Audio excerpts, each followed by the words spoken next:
아저씨, 급해요. 가까운 응급실로요. 이 할머니 비가 쏟아지던 그날 소영은 10살 때 아픈 기억이 떠올라 마음이 급했습니다. 구급차는 오지 않았고 급하게 택시를 탔는데요.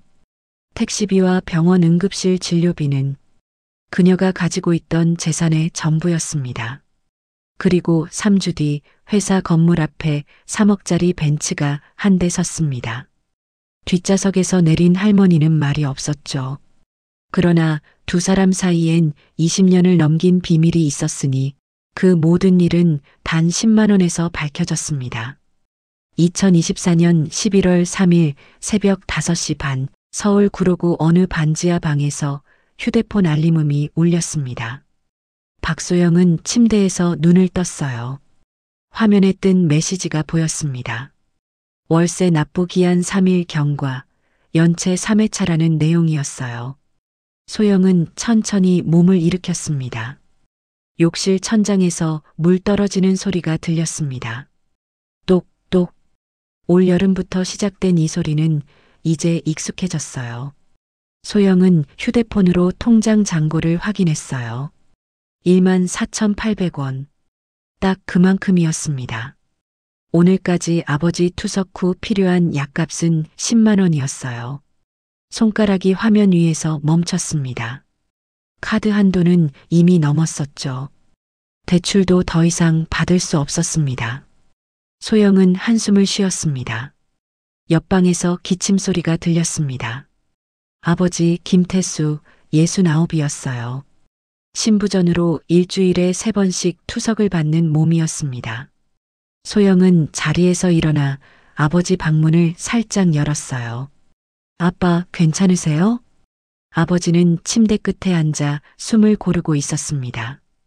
응, 괜찮아. 병원 갈 준비하는 중이야. 소영은 아버지의 얼굴을 봤어요. 핏기 없는 얼굴, 마른 손등이었죠. 아빠, 오늘은 제가 모셔다 드릴게요. 아니야, 넌 출근해야지. 지하철 타고 갈게. 아빠, 소영아, 넌 지각하면 안 돼. 어서 가봐. 소영은 더 말하지 못했습니다. 작년에 이 회사에 들어오느라 얼마나 고생했는지 아버지도 알고 있었어요.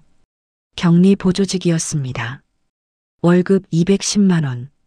그중 투석비로 80만 원, 월세 50만 원, 생활비 80만 원이 나갔습니다. 매달 남는 건 없었어요. 소영은 조용히 방문을 닫았어요. 출근 준비를 하며 소영은 거울을 봤습니다. 올해 소영은 30살이었어요. 하지만 거울 속 얼굴은 35은 되어 보였습니다. 눈 밑 다크서클, 푸석한 피부였죠. 소영은 얼굴에 찬물을 끼얹었습니다. 정신을 차려야 했습니다. 오늘도 버텨야 했어요. 새벽 6시 40분이었습니다.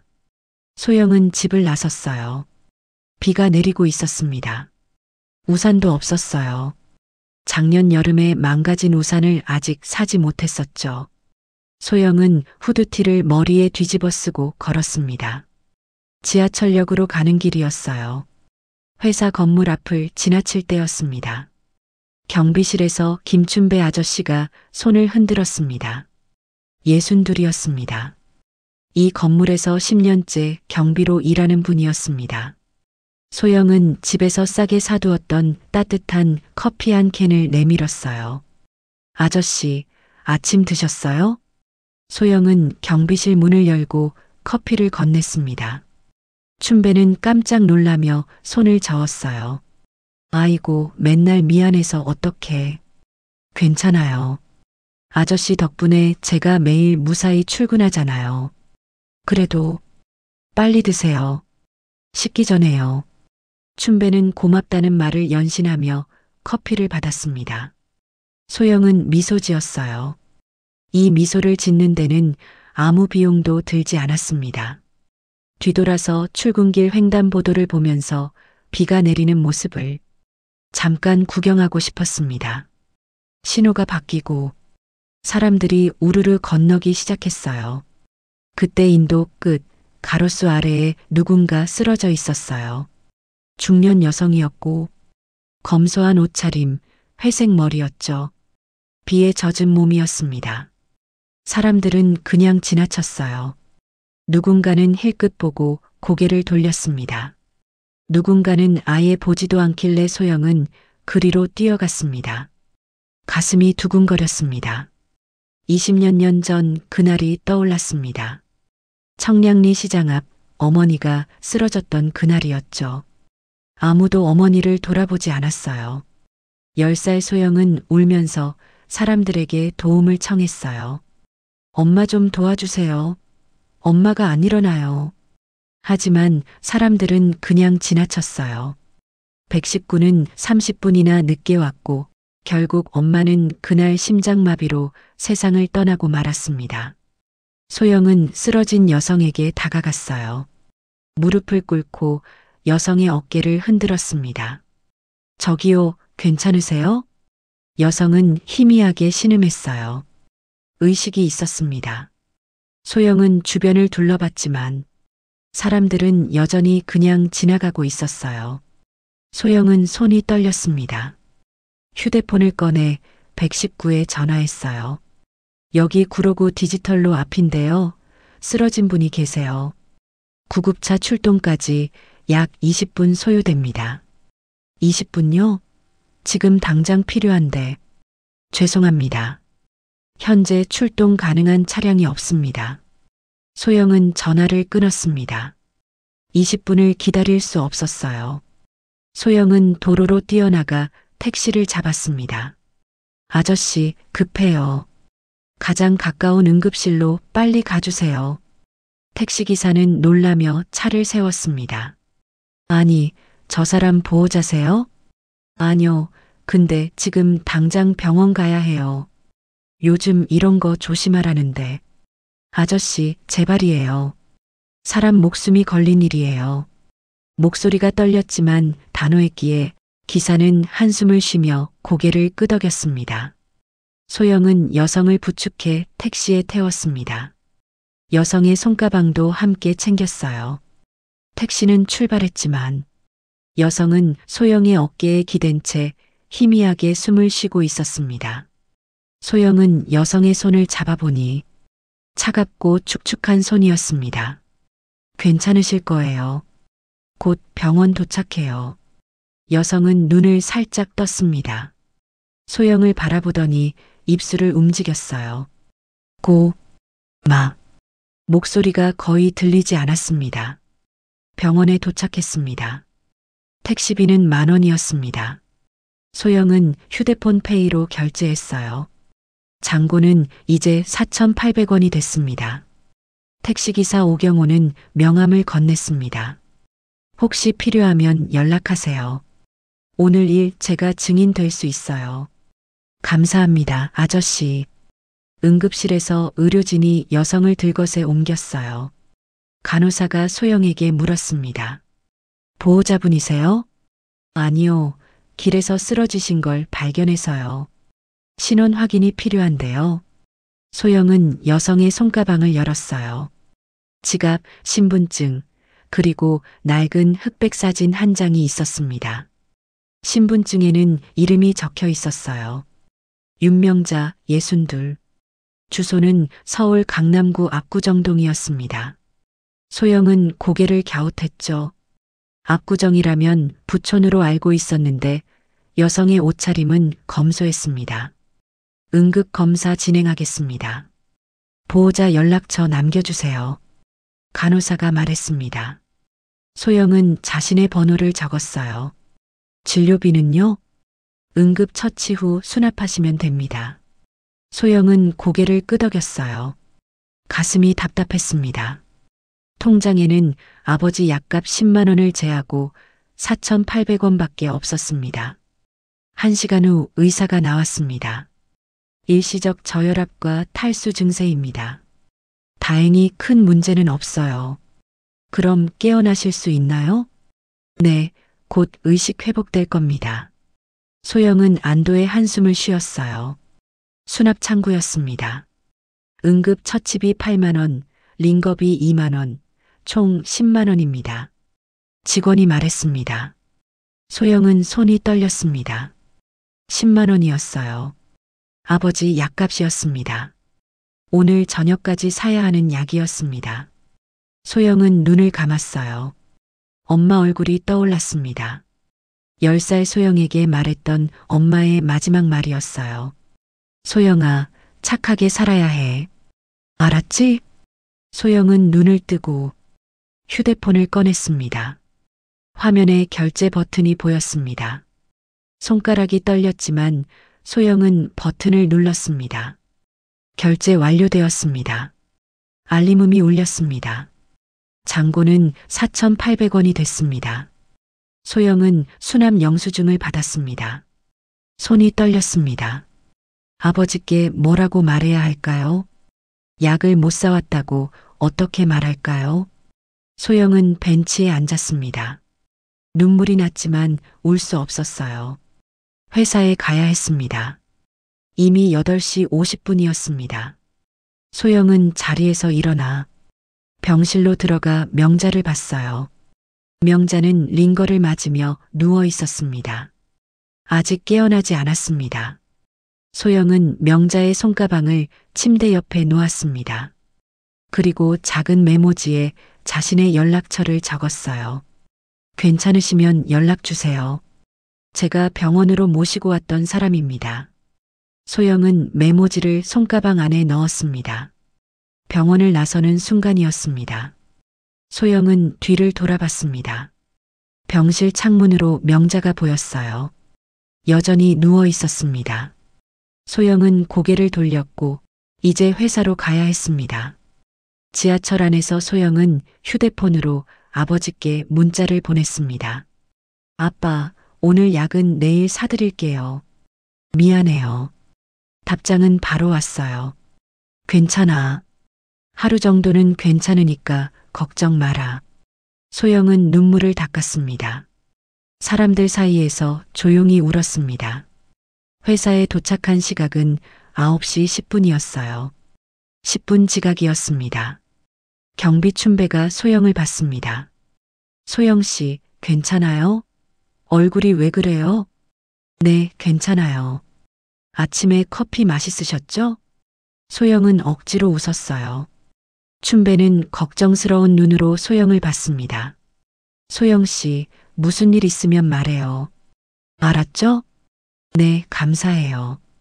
엘리베이터를 타고 사무실로 올라갔습니다. 문을 열자 동료들의 시선이 꽂혔습니다. 총무가 과장 기태수가 시계를 보며 말했습니다. 박소영 씨, 지금 몇 시야? 목소리에 비웃음이 섞여 있었습니다. 죄송합니다. 소영은 고개를 숙였습니다. 죄송하긴. 또 지각이네. 이번 달만 3번째잖아. 정말 죄송합니다. 사정이 있으면 말을 하든가. 아니면 그냥 관두든가. 사무실이 조용해졌습니다. 동료들은 고개를 숙이고 일하는 척 했습니다. 아무도 소영을 거들지 않았어요. 소영은 자리에 앉았습니다. 가방을 내려놓고 컴퓨터를 켰습니다. 화면에 업무 메일이 쌓여 있었어요. 점심시간이었습니다. 동료들은 모두 함께 식당에 갔습니다. 소영만 자리에 남았습니다. 잔고 4,300원으로는 아무것도 살 수 없었습니다. 소영은 정수기에서 물을 마셨지만 배가 고팠어요. 그때 휴대폰이 울렸습니다. 모르는 번호였습니다. 여보세요? 박소영 씨 맞으시죠? 저 오늘 아침에 도움받은 사람입니다. 명자의 차분하고 낮은 목소리였어요. 아, 네. 괜찮으세요? 네, 덕분에 살았어요. 정말 감사합니다. 다행이에요. 병원비는 제가 먼저 내드렸어요. 그걸 어떻게 갚아야 할까요? 아니에요, 괜찮아요. 도와드려야죠. 전화 너머로 침묵이 흘렀습니다. 명자가 말했어요. 꼭 보답하겠습니다. 아니에요, 그럴 필요 없어요. 아니에요. 반드시요. 명자의 목소리는 단호했습니다. 전화가 끊겼고 소영은 휴대폰을 내려놓았어요. 이상한 느낌이었습니다. 10분 지각이었습니다. 10분 지각이었습니다. 소영은 휴대폰을 내려놓았어요. 이상한 느낌이었습니다. 명자의 목소리에는 무언가 특별한 것이 있었습니다. 하지만 소영은 그게 뭔지 알 수 없었습니다. 그날 저녁이었습니다. 소영은 퇴근 후 약국에 들렀습니다. 죄송한데요. 이 약 내일 사도 될까요? 약사는 고개를 끄덕였습니다. 하루 정도는 괜찮아요. 근데 너무 자주 미루시면 안 돼요. 알겠습니다. 감사합니다. 집으로 돌아가는 길, 비는 그쳤지만 하늘은 여전히 어두웠어요. 소영은 반지하 집 앞에 섰습니다. 욕실 천장에서 여전히 물이 떨어지는 소리가 들렸어요. 소영은 문을 열었습니다. 아버지는 거실에서 뉴스를 보고 있었습니다. 소영아, 왔어? 네, 아빠. 오늘 힘들었지? 아니에요. 괜찮았어요. 거짓말이었습니다. 하지만 아버지를 걱정시킬 수 없었습니다. 소영은 방에 들어가 침대에 누웠습니다. 천장을 봤습니다.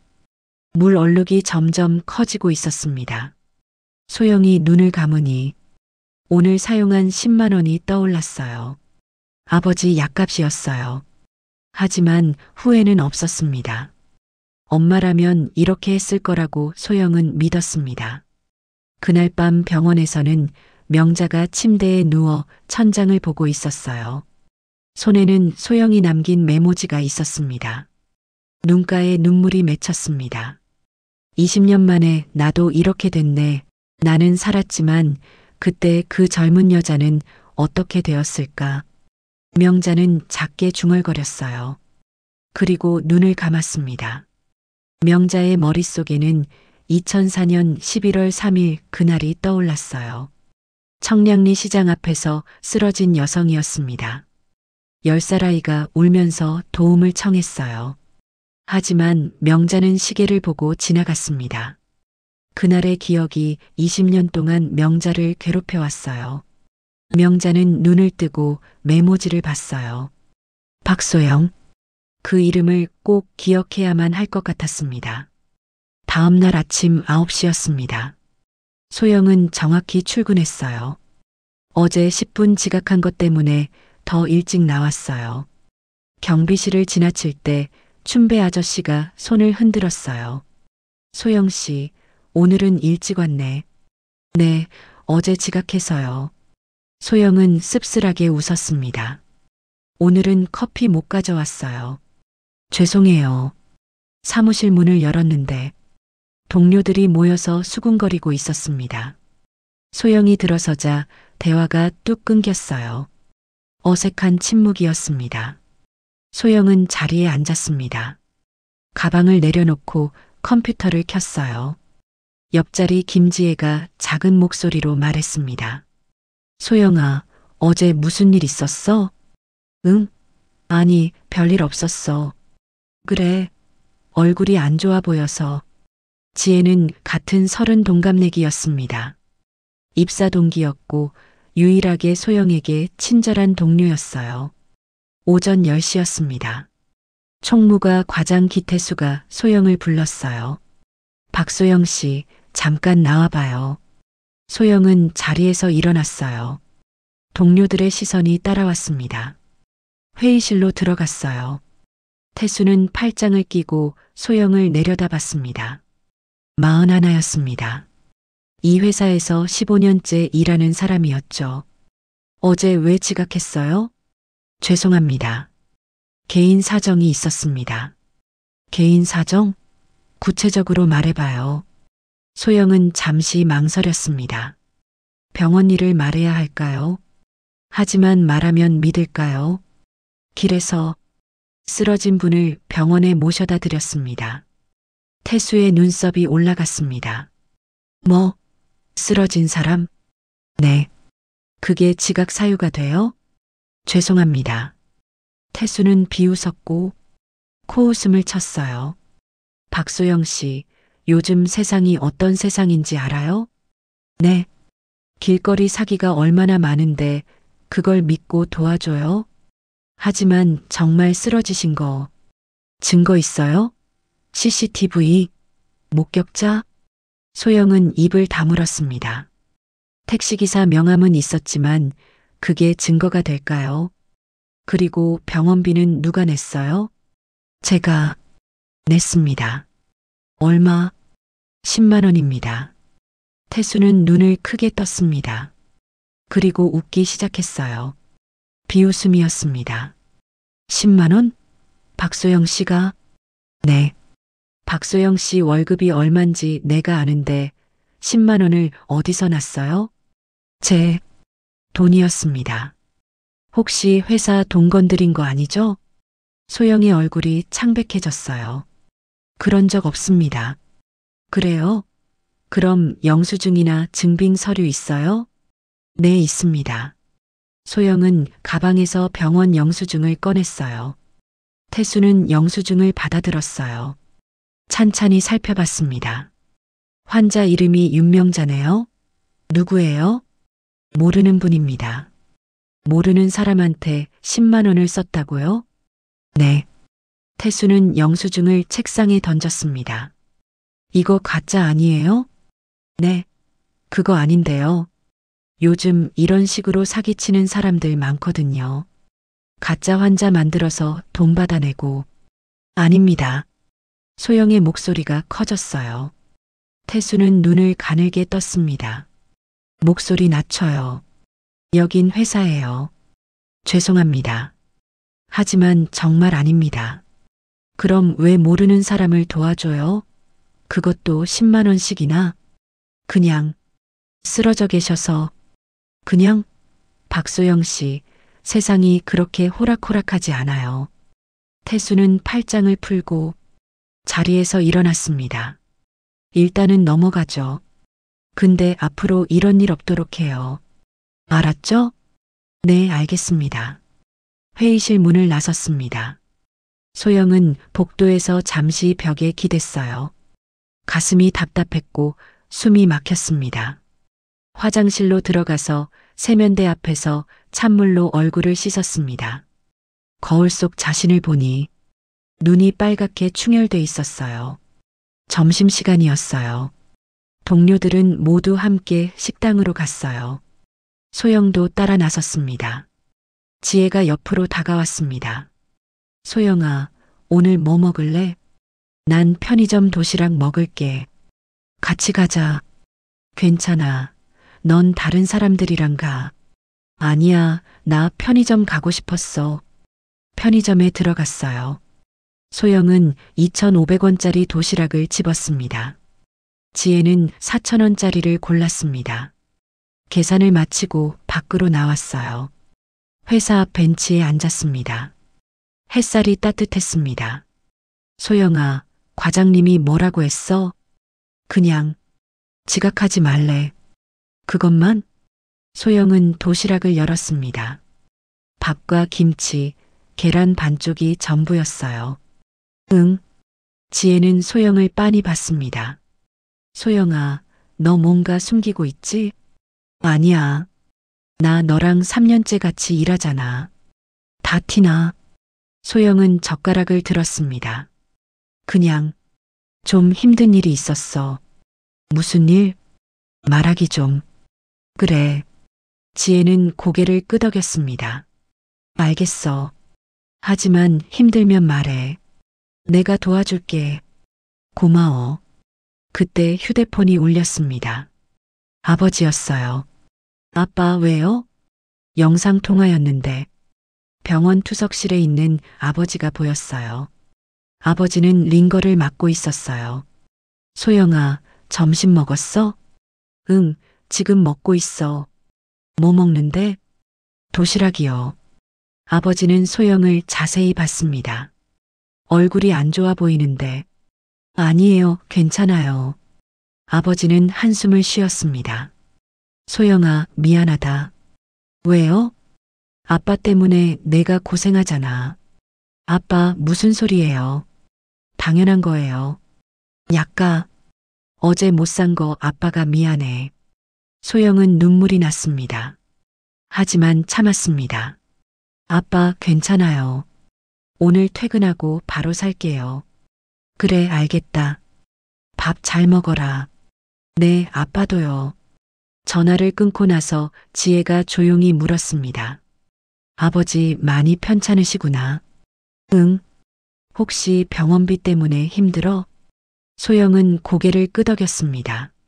더 이상 숨길 수 없었어요. 일주일에 3번씩 투석 받으셔. 한 달에 80만 원 들어. 지혜는 눈을 크게 떴습니다. 그럼 너 월급에서. 응. 투석비, 월세, 생활비 하면 남는 거 없어. 지혜는 아무 말도 하지 못했습니다. 소영은 도시락을 먹기 시작했지만 밥이 목으로 넘어가지 않았어요. 억지로 삼켰습니다. 지혜가 자기 도시락에서 반찬을 덜어줬어요. 이거라도 먹어. 아니야, 괜찮아. 먹어. 나 배불러. 소영은 고맙다는 말도 못하고 반찬을 받았어요. 오후 2시였습니다. 사무실로 돌아왔습니다. 동료들이 소영을 피하기 시작했어요. 점심시간 동안 무슨 일이 있었을까요? 소영은 자리에 앉았습니다. 업무를 시작하려는데 회사 단톡방에 메시지가 올라왔어요. 총무과장이었습니다. 요즘 개인 일로 회사 업무에 지장을 주는 직원이 있는 것 같습니다. 모두 자숙해 주시기 바랍니다. 소영의 가슴이 철렁했어요. 누가 봐도 자신을 겨냥한 글이었습니다.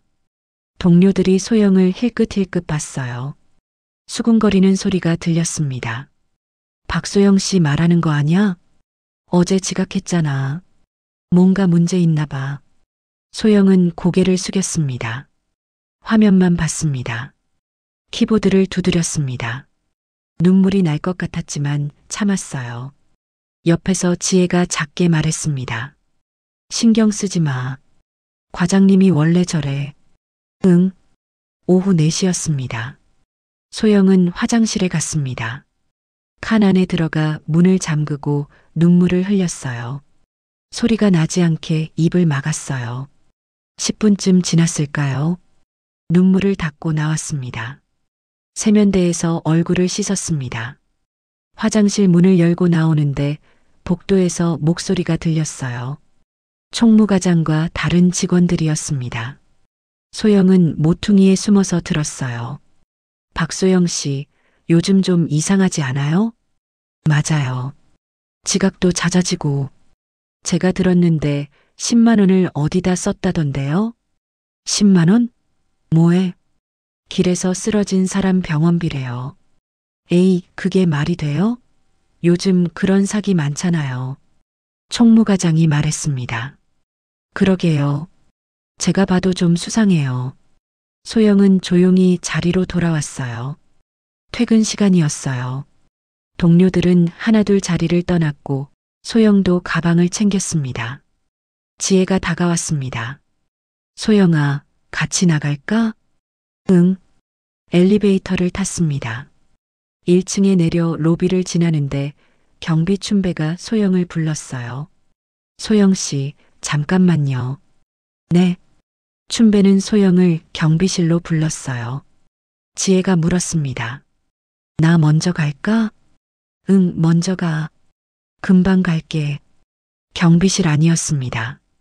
춘배는 작은 USB를 꺼냈어요. 소영 씨, 이거 혹시 필요할 것 같아서요. 이게 뭔데요? 어제 아침 로비 CCTV 영상이에요. 소영은 눈을 크게 떴습니다. 네. 소영 씨가 쓰러진 분 도와주는 거 다 찍혀 있어요. 아저씨, 혹시 회사에서 뭐라고 하면 이거 보여줘요. 증거가 될 거예요. 소영은 USB를 받았습니다. 손이 떨렸습니다. 감사합니다, 아저씨. 천만에요.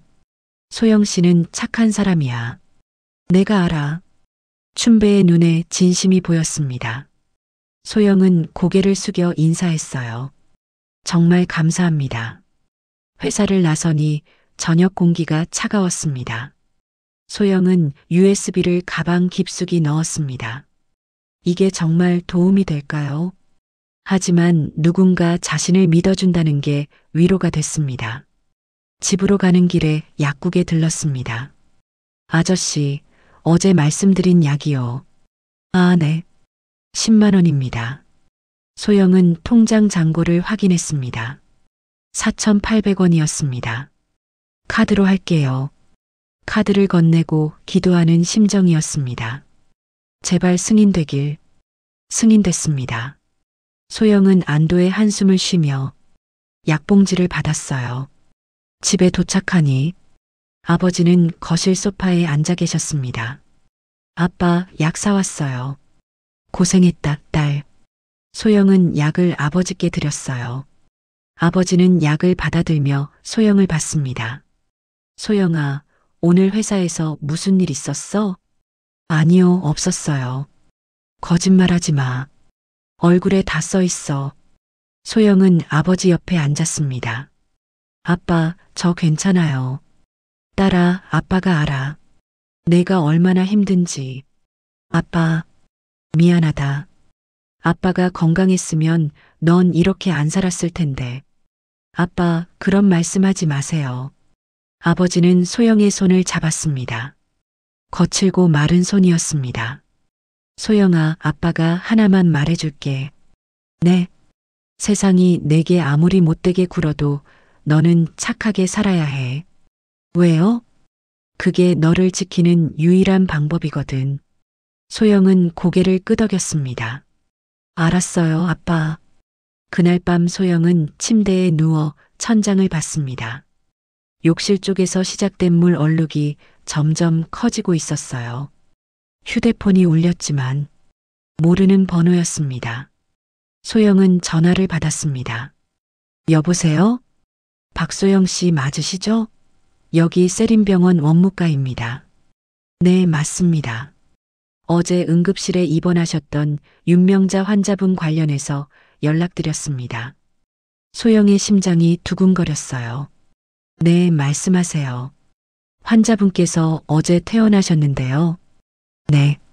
그런데 병원비 결제 내역을 확인하다가 이상한 점을 발견했습니다. 이상한 점이요? 소영은 침대에서 벌떡 일어났습니다. 소영 씨께서 결제하신 10만 원이 취소 처리됐습니다. 네. 제가 취소한 적 없는데요. 저희도 그래서 이상해서 연락드린 겁니다. 환자분께서 직접 오셔서 본인이 결제하고 결제권은 취소 처리하셨어요. 그럼 제가 낸 돈이 네, 환불 처리돼서 내일 중으로 계좌에 입금될 겁니다. 소영은 휴대폰을 쥔 손이 떨렸어요. 정말요? 네. 그리고 환자분께서 소영 씨께 감사하다는 말씀 전해달라고 하셨습니다. 아, 그런 일이 있었군요. 그럼 이상 없으시죠? 네, 감사합니다. 전화를 끊고 휴대폰을 가슴에 꼭 안았어요. 10만 원이 돌아온다는 게 믿기지 않아 눈물이 났어요. 그때 또 휴대폰이 울렸는데 이번엔 회사 동료 단톡방이었습니다. 누군가 익명으로 메시지를 올렸어요. 박소영이 가짜 환자랑 짜고 돈 돌려받았대요. 톡방에 댓글이 달리기 시작했어요. 진짜요? 어떻게 알았어요? 역시 수상했어. 소영은 휴대폰을 던져버리고 싶었지만 그럴 수 없었어요. 소영은 이불을 뒤집어 썼어요. 어둠 속에서 눈을 감았지만 잠이 오지 않았습니다. 사흘이 지나면서 동료들은 소영을 피하고 있었어요. 복도에서 마주치면 시선을 돌렸습니다. 엘리베이터에서 같이 타면 침묵이 흘렀고요. 소영은 투명 인간이 된 기분이었습니다. 아침 9시 소영은 자리에 앉아 업무를 시작했습니다. 옆자리 지혜만 유일하게 말을 걸었어요. 소영아, 아침 먹었어? 아니, 오늘 못 먹고 왔어. 배고프겠는데. 오늘 점심 같이 먹자. 응, 고마워. 하지만 다른 동료들은 달랐고 소영이 지나가면 수군거렸습니다. 저 사람 진짜 가짜 환자랑 짜고 친 거래. 에이, 설마. 아니, 내가 들었다니까. 병원비 환불받았대. 그럼 처음부터 계획이었네? 그러게. 요즘 세상에 그런 사람도 있나 봐. 소영은 모든 걸 들었어요. 들은 척하지 않았지만 다 들었습니다. 가슴이 답답했고 숨을 쉬기가 힘들었어요. 오전 11시 모르는 번호로 휴대폰이 울렸습니다. 소영은 복도로 나가 전화를 받았어요. 여보세요? 박소영 씨시죠? 저 오경호라고 합니다. 네. 누구시죠? 그날 택시 기사요. 쓰러진 분 병원 모셔다 드렸잖아요. 아, 네. 기억나요. 근데 제 번호는 어떻게 아셨어요? 오경호의 목소리는 차분했습니다. 그날 알려주셨잖아요. 경황이 없어 기억 못 하시는 것 같은데요. 혹시 지금 통화 괜찮으세요? 네, 괜찮아요. 사실 그날 일이 자꾸 신경 쓰여서요. 혹시 필요하실까봐 블랙박스 영상을 복사해뒀어요. 정말요? 네. USB에 담아뒀는데 언제 만나서 드릴까요? 제가 지금 당장이라도 받고 싶은데요. 그럼 점심시간에 회사 앞에서 만날까요? 네, 감사합니다. 점심시간에 소영은 회사 앞 카페로 나갔습니다. 오경호가 먼저 와 있었는데요. 60 가까이 되어 보이는 남성이었습니다. 얼굴에는 주름이 깊었지만 눈빛은 따뜻해요. 소영 씨 맞으시죠? 네, 감사합니다. 아저씨, 천만에요. 앉으세요. 경호는 가방에서 USB를 꺼냈습니다. 여기 그날 영상 다 들어있어요. 정말 감사합니다. 그런데 소영 씨, 혹시 무슨 문제 있어요? 소영은 잠시 망설였는데 경호의 눈빛은 진심으로 걱정하는 것 같았어요. 회사에서 제가 가짜로 꾸민 거라고 하더라고요. 가짜라니요? 그날 그분 정말로 쓰러지셨는데 저도 그렇게 말했어요. 근데 안 믿어요. 참, 세상 사람들은 착한 사람 못 믿나 봐요. 경호는 한숨을 쉬었습니다. 저도 택시 20년 넘게 몰았지만 소영 씨 같은 사람 처음 봤어요. 제가 뭐요? 요즘 세상에 모르는 사람 도와주는 사람이 어디 있어요. 다들 지나가잖아요. 소영은 아무 말도 못했습니다. 그래서 제가 이거라도 남겨두자 싶었어요. 혹시 필요할까봐. 소영은 USB를 봤는데 손이 떨렸습니다. 이게 정말 큰 도움이 될 것 같아요. 그럼 다행이고요. 그리고 소영 씨. 네. 그날 그분 평범한 분이 아닌 것 같더라고요. 소영은 고개를 갸웃했습니다. 무슨 말씀이세요? 경호는 주머니에서 메모지를 꺼냈습니다. 그날 그 아주머니 신분증 주소요. 압구정동 현대아파트였어요. 압구정이요? 네. 거기 평당 가격이 억 단위예요. 그리고 차에서 내리실 때 손가방에서 뭔가 빛나는 게 보였어요. 빛나는 게요? 네. 뭔지 정확히는 모르겠지만 금속 같은 거였어요. 혹시 배지 같은 거? 소영은 가만히 생각했습니다. 명자는 대체 누구일까요? 압구정에 사는 사람이 왜 구로동 길거리에서 쓰러졌을까요? 아저씨, 혹시 그분 말씀이나 행동이 특별한 거 있었어요? 글쎄요. 의식은 거의 없으셨지만 소영 씨한테 고맙다고는 하셨어요. 그게 다예요? 경호는 잠시 생각하더니 말했습니다. 아, 한 가지 더. 손이 거칠지 않더라고요. 손이요? 네. 제가 부축해 드릴 때 손을 잡았는데 거칠지 않고 곱더라고요. 일 안 하는 사람 손이었어요. 소영은 고개를 끄덕였지만 모든 게 의문이었습니다. 아저씨, 정말 감사합니다. 이거 덕분에 제가 살 것 같아요. 천만에요. 힘내세요, 소영 씨. 카페를 나서면서 소영은 USB를 가방에 넣었어요. 이제 증거가 둘이란 사실에 안심이 되었습니다. 경비춘배의 CCTV 그리고 택시 블랙박스였습니다. 조금은 안심이 됐습니다. 회사로 돌아가는 길 휴대폰이 다시 울렸습니다. 이번에는 병원이었습니다. 여보세요? 박소영 씨 맞으시죠? 세림병원 원무과입니다. 네, 말씀하세요. 그날 입원하셨던 윤명자 환자분이 물건을 두고 가셨는데요. 물건이요? 네. 손가방이요. 환자분 연락처를 계속 시도했는데 안 받으셔서요. 소영 씨 연락처가 보호자로 등록되어 있어서 연락드렸습니다. 아, 네. 제가 찾으러 가면 될까요? 네, 원무과로 오시면 됩니다. 알겠습니다. 감사합니다. 퇴근 후 소영은 병원으로 갔어요. 원무과 직원이 손가방을 건네주었습니다. 검소한 청가방이었어요. 환자분께 연락되면 찾아가시라고 전해주세요. 네, 알겠습니다. 집으로 가는 지하철 안이었습니다. 소영은 손가방을 무릎에 올려놓았습니다. 열어봐도 될까 잠시 망설였지만 소영은 가방을 열었어요. 지갑, 신분증, 그리고 낡은 흑백 사진 한 장이었습니다. 사진을 꺼내 자세히 보니 오래된 사진이었어요.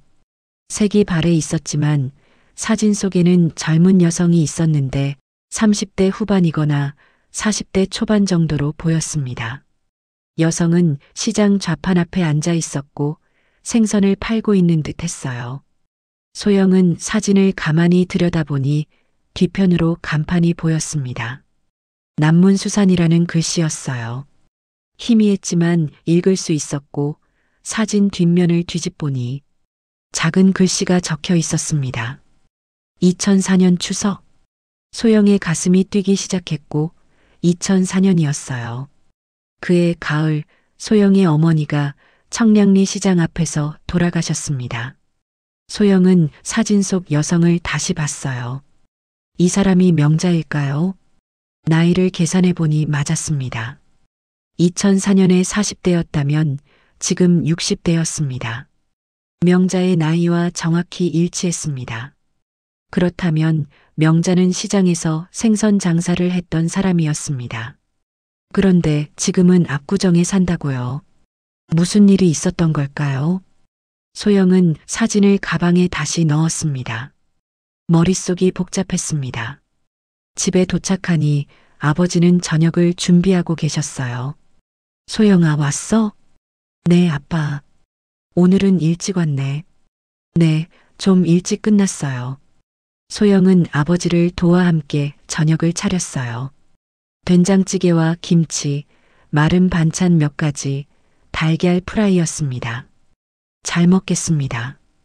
두 사람은 조용히 밥을 먹고 있었는데 아버지가 걱정스런 눈으로 소영을 쳐다보고 있었어요. 소영아, 요즘 무슨 고민 있어? 아니에요. 아빠가 몰라. 내 얼굴에 다 써 있어. 소영은 젓가락을 내려놓았습니다. 아빠, 제가 착하게 산다는 게 손해인 것 같아요. 왜? 남 도와줬더니 저보고 사기꾼이래요.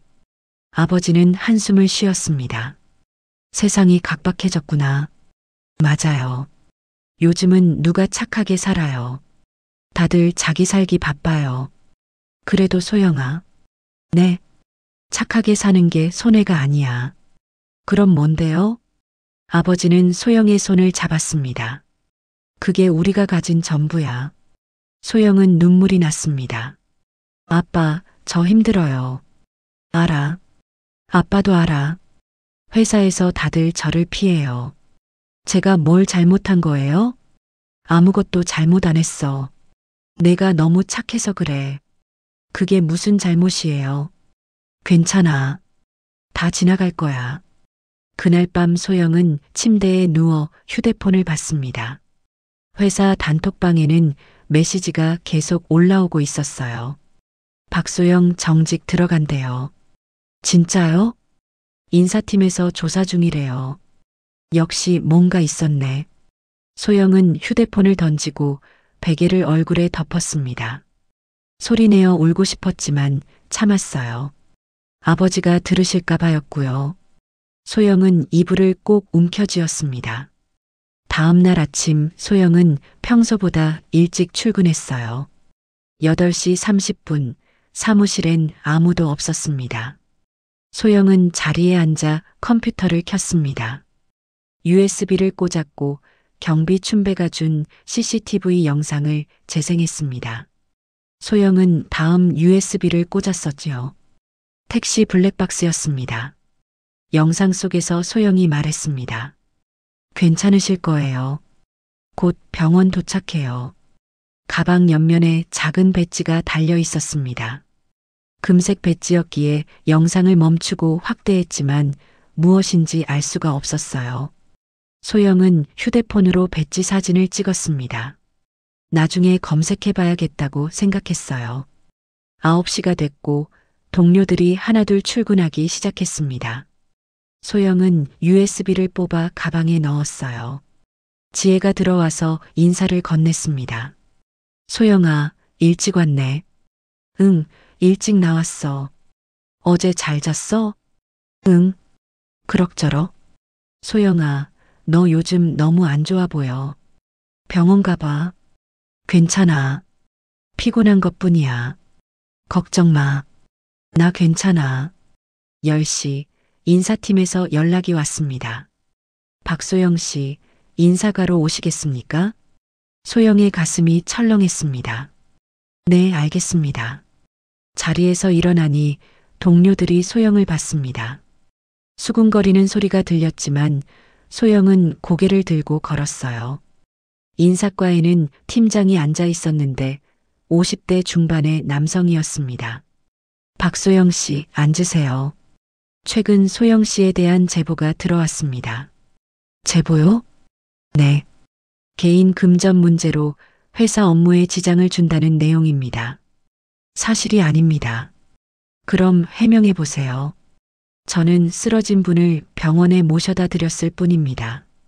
증거가 있나요?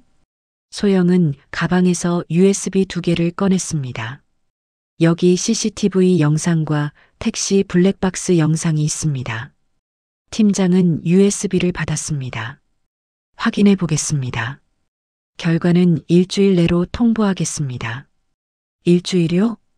네. 그동안은 정상 근무하시면 됩니다. 문을 나서는데 팀장이 말했습니다. 박소영 씨. 네. 요즘 세상이 각박하긴 하지만 착한 사람이 손해보는 세상은 아니에요. 소영은 고개를 끄덕였습니다. 감사합니다. 복도로 나와 창밖을 보니 하늘이 참 맑았습니다. 그때 휴대폰이 울렸어요. 박소영 씨, 저 윤명자예요. 아, 네. 이제 건강 괜찮으세요? 혹시 오늘 저녁 시간 되세요? 저녁이요? 네. 제가 제대로 감사 인사를 드리고 싶어서요. 꼭 그러실 필요 없어요. 아니에요. 꼭 뵙고 싶습니다. 한 번만 만나주세요. 명자의 목소리는 간절했기에 소영은 거절할 수 없었습니다. 알겠습니다. 몇 시에 어디서 만날까요? 6시에 회사 앞으로 제가 갈게요. 전화를 끊었지만 소영은 복잡한 마음이었어요. 일주일이 지났지만 하지만 달라진 건 없었습니다. 그날 아침 9시에 인사팀에서 전화가 왔어요. 박소영 씨, 지금 인사가로 오시겠습니까? 네, 바로 가겠습니다. 앉으세요. USB 영상 확인했습니다. 네. 영상에는 소영 씨가 누군가를 도와주는 모습이 담겨 있더군요. 하지만 이것만으로는 부족합니다. 네. 영상만으로는 그 사람이 진짜 환자였는지 확인할 수 없습니다. 하지만 병원 영수증도 있고 영수증은 조작 가능합니다. 요즘 가짜 영수증 얼마나 많은데요.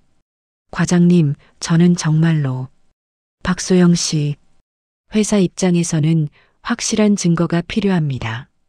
병원에 연락하시면 확인할 수 있습니다. 병원 측에 연락했습니다. 하지만 개인정보 보호 때문에 환자 정보를 공개할 수 없다고 하더군요. 소영은 할 말을 잃었습니다.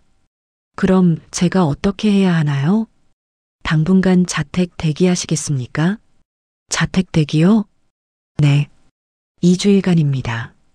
소영의 얼굴이 창백해졌습니다. 그럼 월급은요?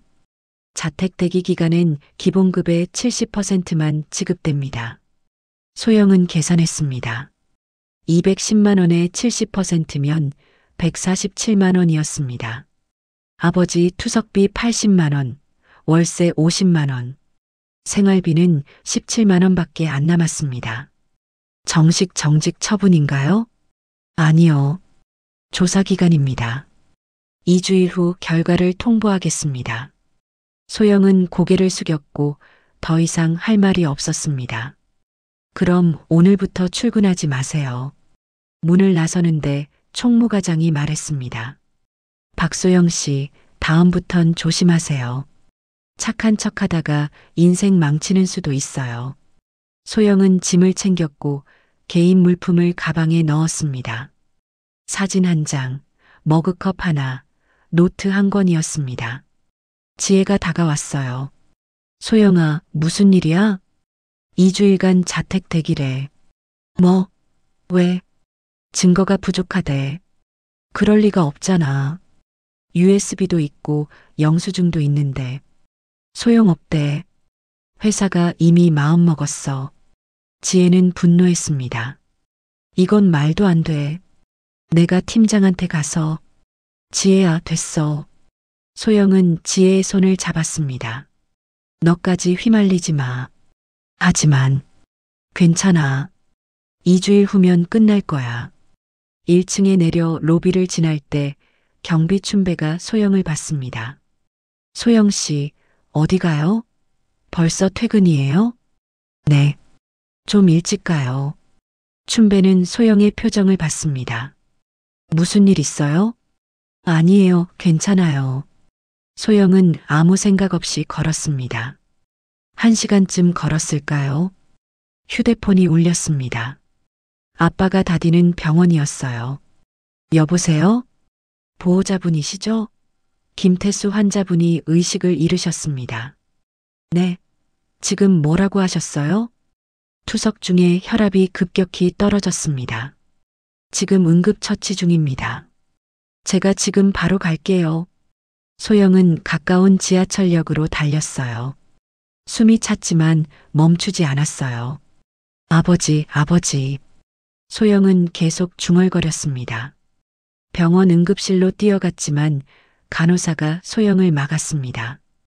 보호자분이세요? 네, 김태수 환자 딸입니다. 지금 의사 선생님이 진료 중이십니다. 잠시만 기다려주세요. 아버지 괜찮으세요? 곧 의사 선생님이 나오실 겁니다. 소영은 복도 벤치에 앉아서 손으로 얼굴을 감쌌습니다.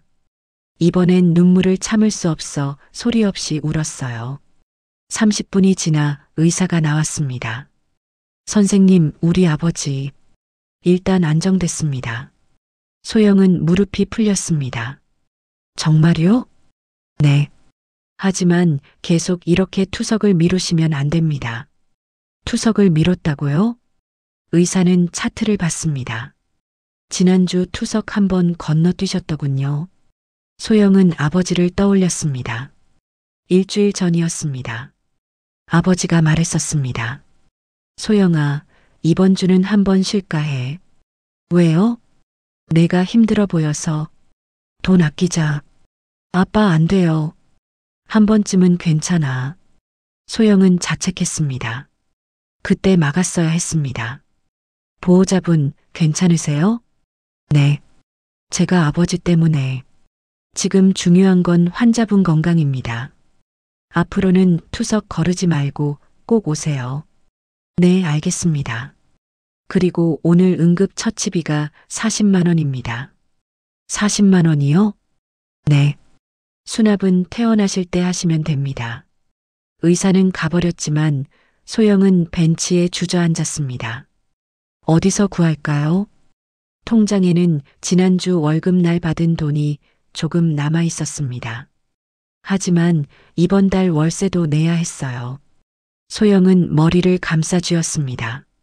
병실로 들어가니 아버지가 누워 있었어요.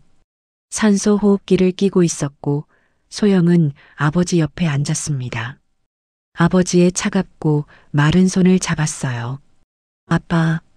소영은 눈물을 흘리며 조용히 울었어요. 그때 아버지가 눈을 떴습니다. 소영아, 아빠 정신 차리셨어요? 응, 미안하다. 아빠 왜 투석을 걸으셨어요? 돈 아까워서. 소영은 울음을 터뜨렸습니다. 아빠 그러지 마세요. 제가 벌게요. 걱정하지 마세요. 소영아, 너 때문에 아빠가 더 미안해. 아빠, 회사에서 무슨 일 있었지? 소영은 놀랐습니다. 어떻게 아셨어요? 내 얼굴에 다 쓰여 있어. 소영은 모든 걸 말했어요. 자택대기 이야기를 했고 월급이 줄어든다는 이야기도 했습니다. 아버지는 눈물을 흘렸습니다. 내가 너한테 짐이구나.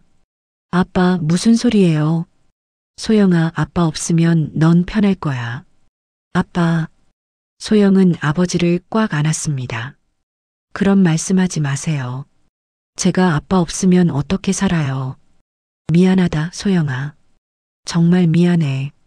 아빠가 미안할 거 없어요. 아빠는 아무 잘못도 안 하셨어요. 두 사람은 한참을 울었어요. 병실 창밖으로 비가 내리기 시작했고 빗소리가 창문을 두드렸습니다. 저녁 6시 아버지는 다시 잠들었습니다. 소영은 병실 밖으로 나와 복도 벤치에 앉아서 휴대폰을 꺼내 통장 잔고를 확인해 보니 53만 원이었습니다. 월세 50만 원을 내면 3만 원이 남았습니다. 병원비 40만 원은 어떻게 낼까요? 카드 한도는 이미 다 썼고 대출도 더 받을 수 없었어요. 소영은 눈을 감았습니다. 그때 누군가 다가왔어요. 소영아. 지혜였습니다. 소영은 놀라 고개를 들었어요. 지혜야? 너 여기 왜? 회사에서 누가 그러길래 바로 왔어.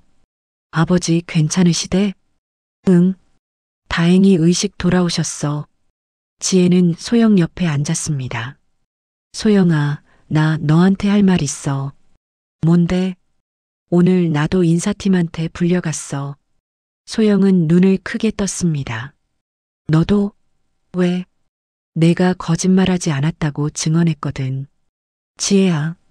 그랬더니 나한테도 경고 들어왔어. 동료를 두둔하면 너도 조사 대상이 된다고. 소영은 지혜의 손을 잡았습니다. 미안해, 너까지 이렇게. 아니야. 내가 한 말이잖아. 후회 안 해. 고마워, 진짜 고마워. 우리 친구잖아. 두 사람은 서로를 안고 복도에서 조용히 울었어요. 간호사가 지나가며 걱정스럽게 봤지만 말하지 않았습니다. 1시간 후 지혜는 돌아갔습니다. 소영이 병실로 다시 들어가니 아버지는 잠들어 있었어요. 소영은 의자에 앉아 아버지를 봤어요. 평생 고생만 하신 아버지였습니다. 어린 소영을 혼자 키우느라 얼마나 힘들었을까요? 공사장에서 일하다가 다쳤을 때도 참으셨습니다. 병원비가 아까워서였어요. 지금도 투석을 걸으시면서까지 소영을 걱정하셨습니다. 소영은 눈물이 났어요. 그때 휴대폰이 울려서 보니 윤명자였습니다. 소영은 전화를 받았습니다. 여보세요? 소영 씨, 오늘 저녁 약속 기억하세요? 소영은 깜짝 놀랐어요. 완전히 잊고 있었던 겁니다. 아, 죄송해요. 제가 깜빡했어요. 무슨 일 있으세요? 소영은 잠시 망설였습니다. 아버지가 병원에 계세요. 병원이요? 어디 병원인데요? 세림병원이요. 제가 지금 갈게요. 아니에요, 괜찮아요. 오실 필요 없어요. 아니에요. 제가 꼭 가야겠어요. 30분 후에 도착할게요. 전화가 끊기고 나서 소영은 당황했습니다. 명자가 왜 오겠다는 걸까요? 하지만 막을 수 없었습니다. 30분 후 병실 문이 열렸어요. 윤명자의 손에는 과일 바구니를 들려 있었습니다. 소영 씨, 어떻게 오셨어요? 아버지 병문안 왔어요. 괜찮으세요?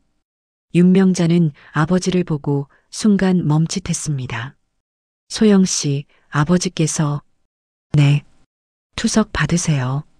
명자는 아무 말도 하지 않고 소영을 조용히 봤습니다.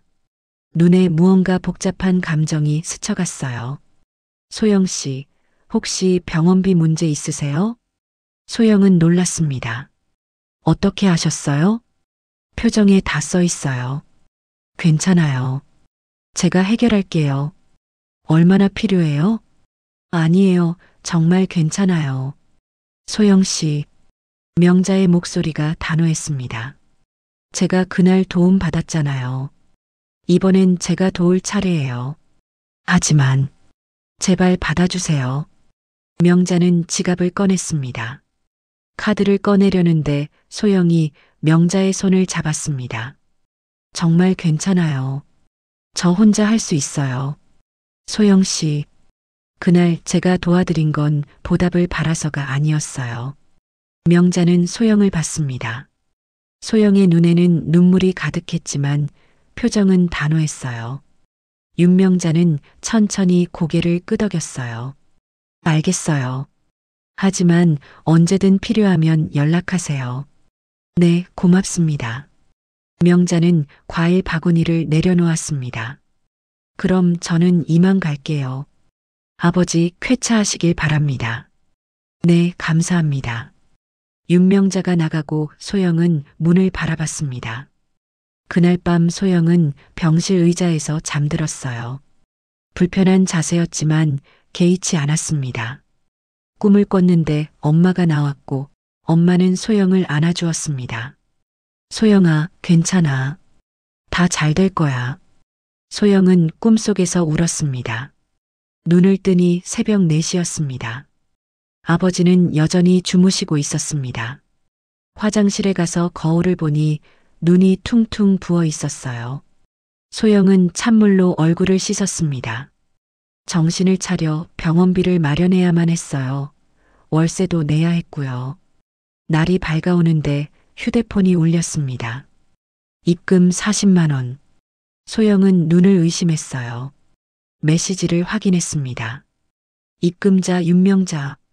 병실 밖으로 나가 소영은 주저앉았어요. 결국 윤명자가 병원비를 보낸 것이었습니다. 소영은 눈물이 나도록 고마웠지만 동시에 미안했어요. 자신은 언제까지 남의 도움을 받아야 할까요? 병실로 돌아왔습니다. 소영아, 거기 있었어? 네, 아빠. 너 얼굴 왜 그래? 아니에요, 괜찮아요. 아버지는 소영의 손을 잡았습니다. 미안하다. 아빠, 미안하다는 말 그만하세요. 하지만 아빠는 제 전부예요.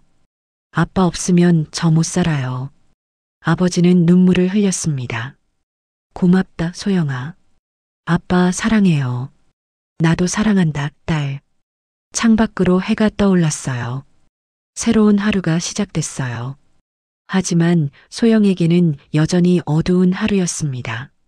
자택되기 일주일째 소영은 매일 집과 병원을 오갔어요. 회사엔 나갈 수 없었고 월급은 147만 원으로 줄었습니다. 아침 6시 소영은 병원 앞 노점 김밥집에 섰어요. 사장은 50대 중반의 여성이었습니다. 아가씨, 일해본 적 있어요?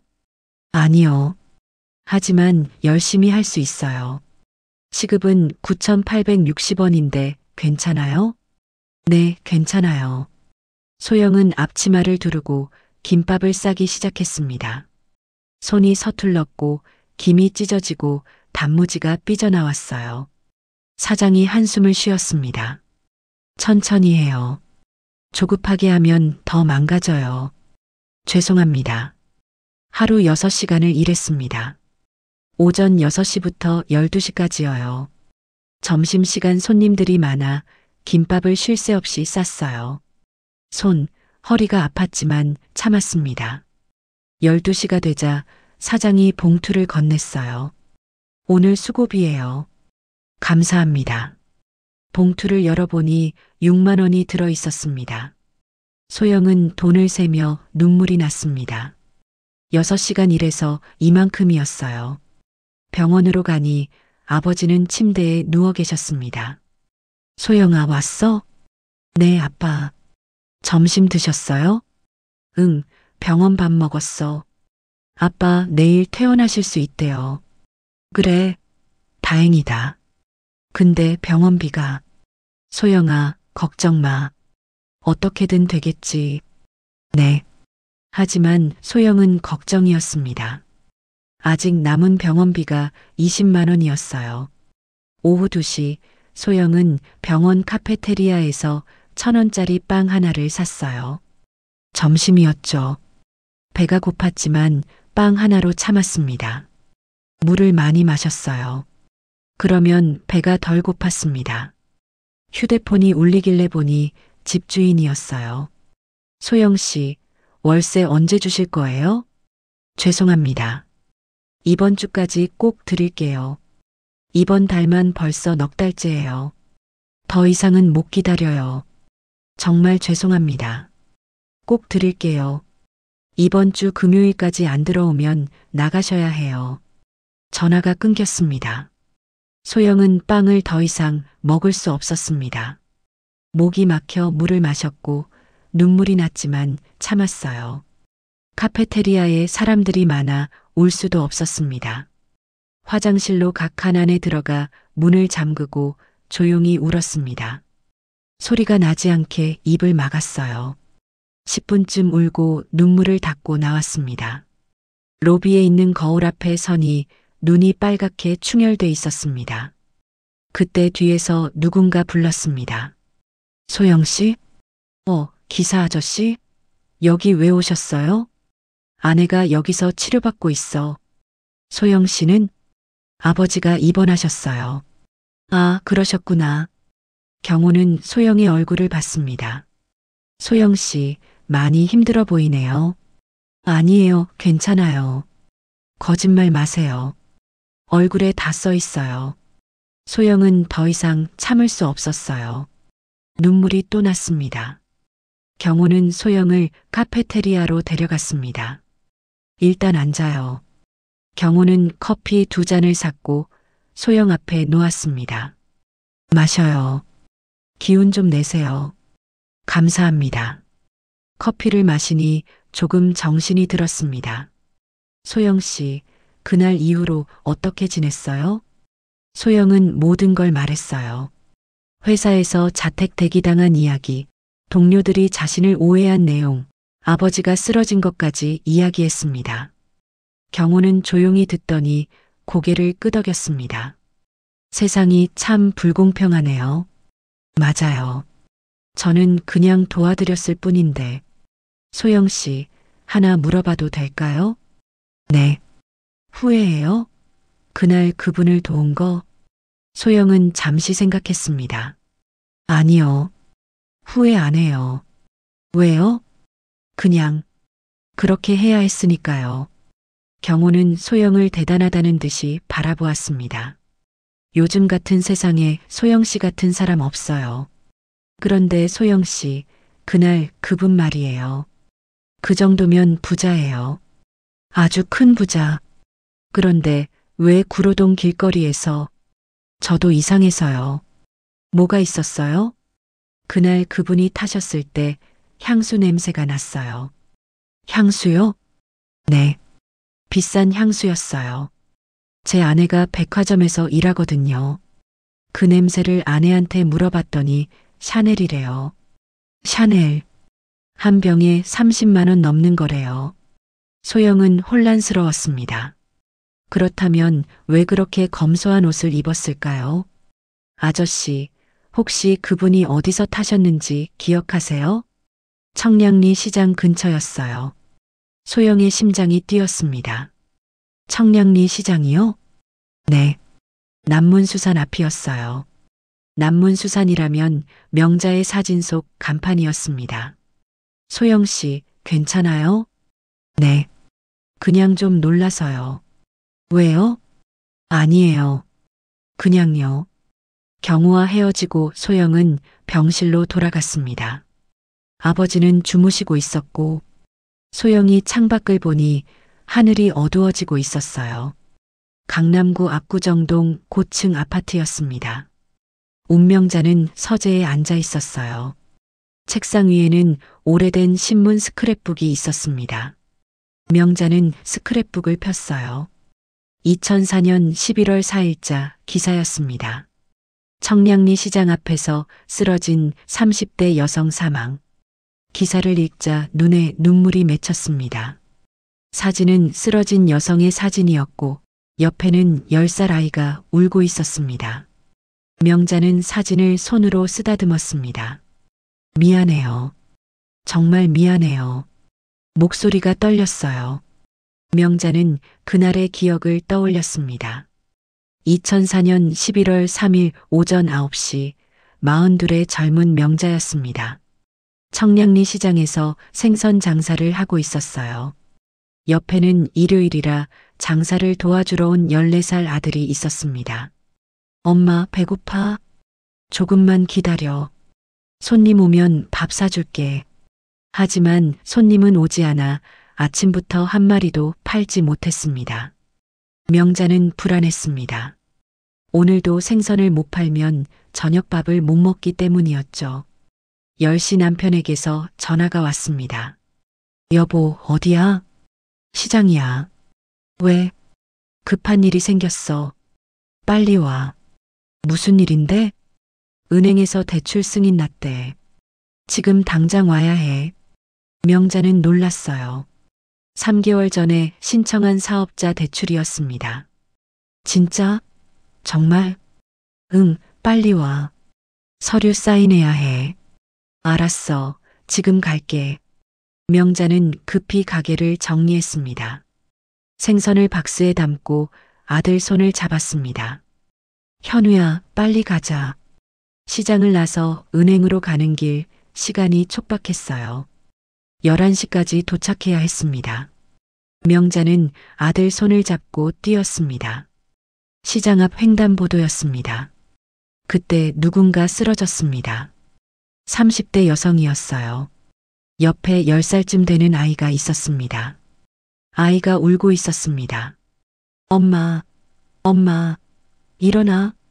명자는 걸음을 멈추고 여성을 봤습니다. 하지만 시간이 없었어요.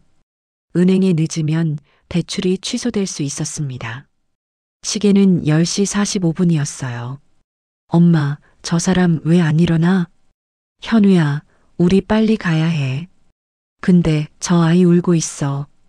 누가 도와줄 거야? 우리 가자.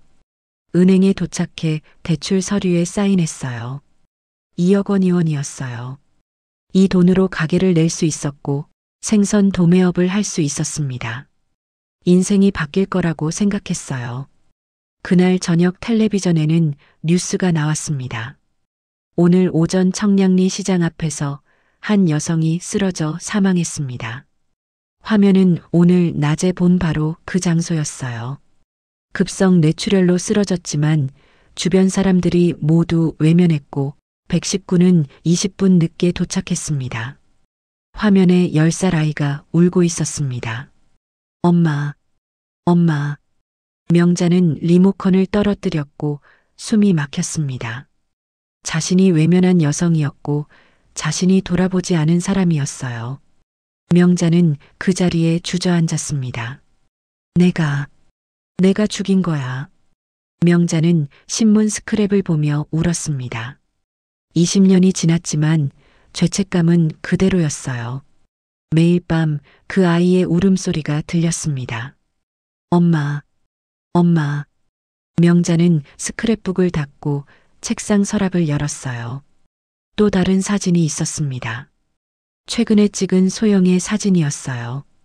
병원에서 명자를 부축하는 소영이었습니다. CCTV에서 캡처한 사진이었습니다. 명자는 사진을 가슴에 꼭 안았습니다. 그 여자의 딸이었어. 명자는 알고 있었어요. 소영이 바로 그날 죽은 여성의 딸이라는 것을요. 병원에서 소영의 신분증을 봤을 때 알았습니다. 이름 옆에 적힌 생년월일이었습니다. 1994년생.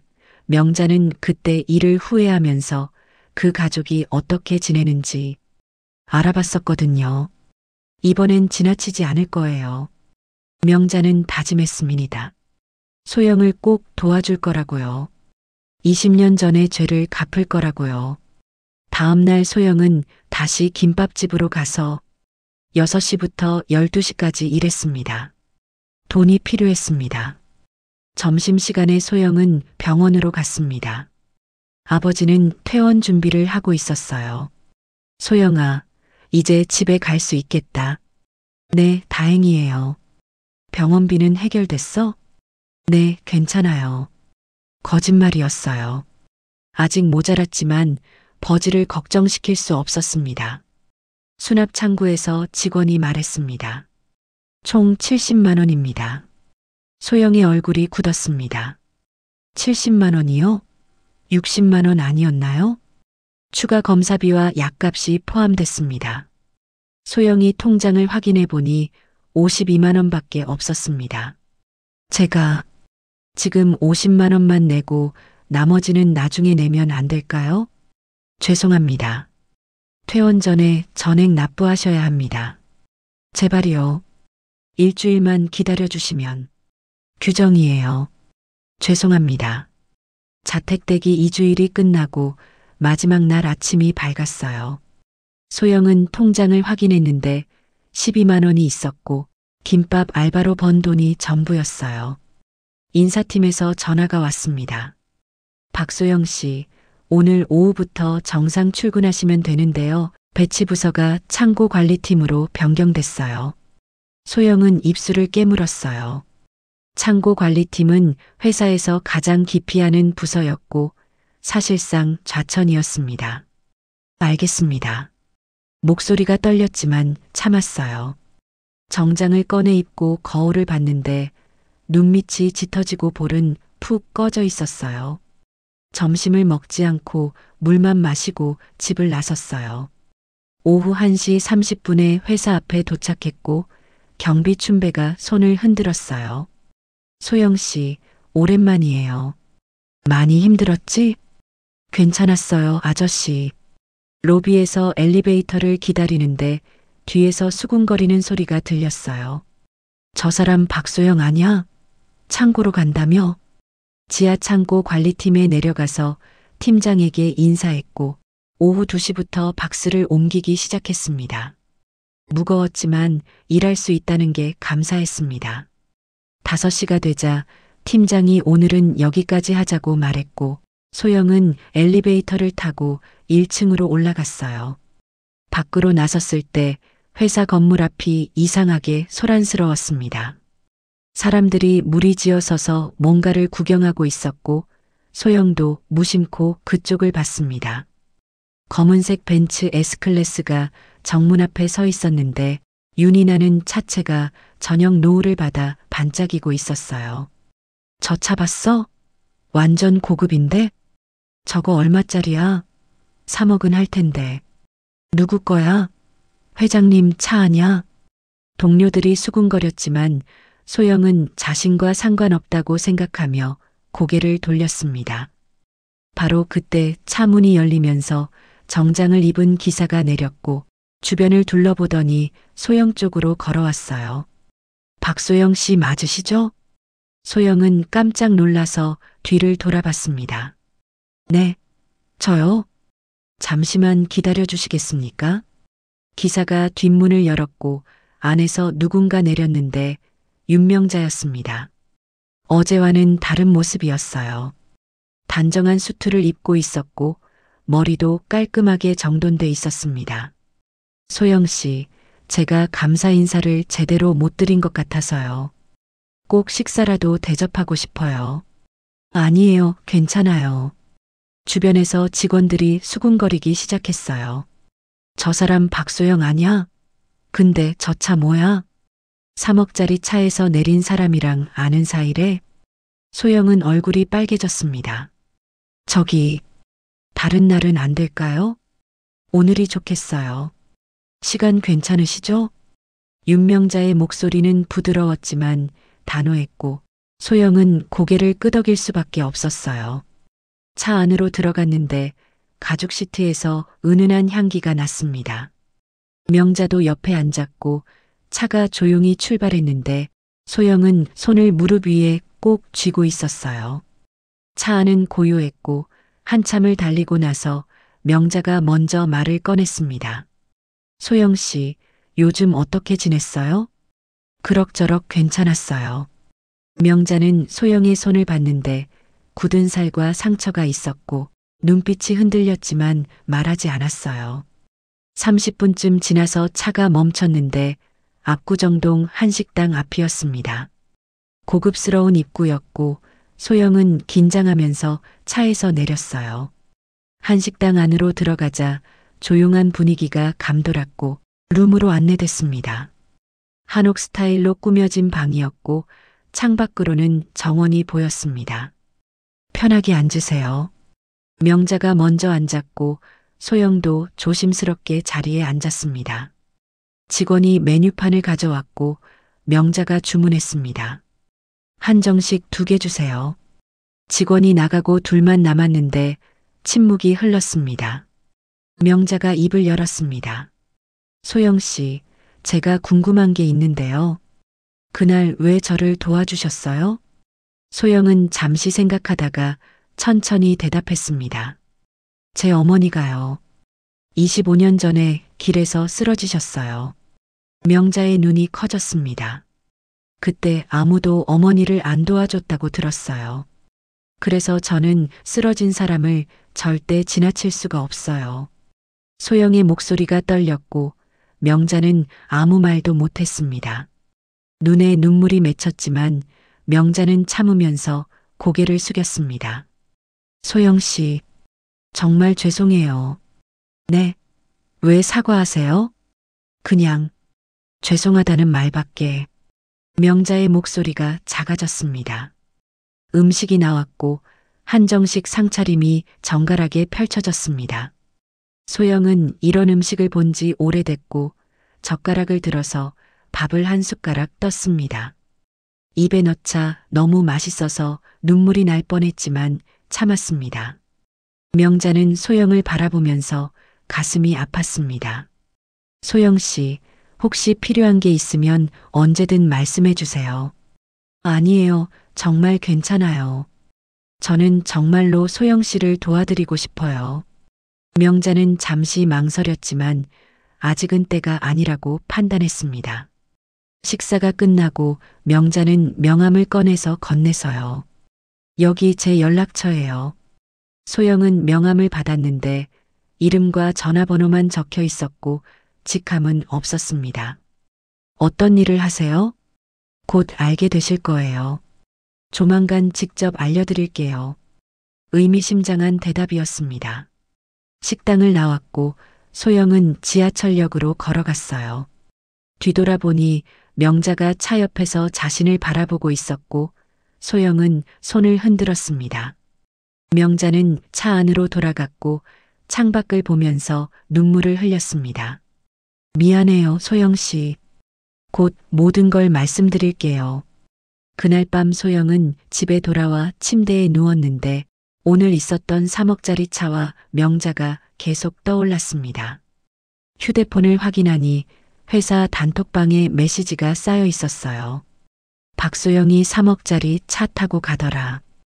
혹시 스폰서 아냐? 소영은 베개를 얼굴에 덮었습니다. 같은 시각 명자는 서재에서 박소영 신상 조회 결과 서류를 보고 있었습니다. 소영의 학력과 경력, 아버지 투석 기록까지 적혀 있었어요. 서류를 덮고 눈을 감으면서 혼잣말을 했어요. 내일이네요. 내일 모든 걸 밝혀야죠. 내일 전 직원 회의에서 진실을 말할 계획이었습니다. 다음 날 아침 6시에 일어난 소영은 거울 앞에 섰는데 얼굴이 창백했고 눈밑이 까맣게 내려앉아 있었습니다. 오늘은 전 직원 회의가 있는 날이라서 가슴이 두근거렸고 파운데이션을 발랐지만 가려지지 않았어요. 아침을 먹으려고 했지만 속이 메스꺼워서 물만 마시고 7시에 집을 나섰습니다. 지하철 안에서 회사 단톡방을 확인했는데 새벽부터 메시지가 쌓여 있었습니다. 오늘 전 직원 회의 모레 박소영 때문이래. 인사팀에 정식 제보 들어왔대. 외부 인물이랑 금전 거래했다는 거. 박소영, 이번엔 진짜 끝났네. 소영은 휴대폰을 꽉 쥐었는데 손이 떨리는 걸 느꼈고 눈을 감고 깊게 숨을 들이쉬었어요. 회사에 도착했을 때는 8시였는데 아직 사람이 별로 없었습니다. 경비실을 지나가는데 춘배 아저씨가 소영을 보더니 걱정스러운 표정으로 물었습니다. 소영 씨, 일찍 왔네요. 오늘 무슨 회의 있다며? 네, 전 직원 회의요. 힘내요, 소영 씨. 진실은 언젠가 드러나니까요. 소영은 고개를 끄덕이면서 고맙다는 인사를 했어요. 지하 창고로 내려가서 혼자 앉아 있었는데 손이 떨려서 멈추지 않았습니다. 10분쯤 지났을 때 휴대폰이 울렸고 지혜였어요. 소영아, 지금 어디야? 나 지금 갈게. 곧 지혜가 숨을 헐떡이며 내려왔는데 단톡방을 봤는지 물어봤습니다. 소영아, 무슨 제보래? 이거 완전히 너 괴롭히려고 작정한 거잖아. 지혜는 소영의 손을 잡으면서 힘내라고 말했고 소영은 고맙다고 작게 대답했습니다. 9시 30분이 되자 소영은 화장실에 가서 찬물로 얼굴을 씻었습니다. 심호흡을 하면서 괜찮을 거라고 스스로에게 다짐했지만 복도로 나왔을 때 총무과장이 서 있었어요. 박소영 씨, 오늘 재미있는 일 생길 거예요. 기대하세요. 과장은 비웃으며 지나갔고 소영은 주먹을 쥐었습니다. 9시 50분에 인사팀에서 연락이 왔습니다. 박소영 씨, 회의 시작 전에 먼저 뵙고 싶은데 지금 오시겠습니까? 소영은 알겠다고 대답하고 인사과로 향했는데 문을 열었을 때 팀장과 총무과장이 앉아 있었습니다. 앉으세요. 팀장이 말했고 소영은 의자에 앉았는데 손이 계속 떨렸어요. 박소영 씨, 어제 익명 제보가 들어왔는데요. 소영 씨가 외부 고액 자산가와 부적절한 금전 거래를 했다는 내용입니다. 소영은 얼어붙었어요. 그건 사실이 아닙니다.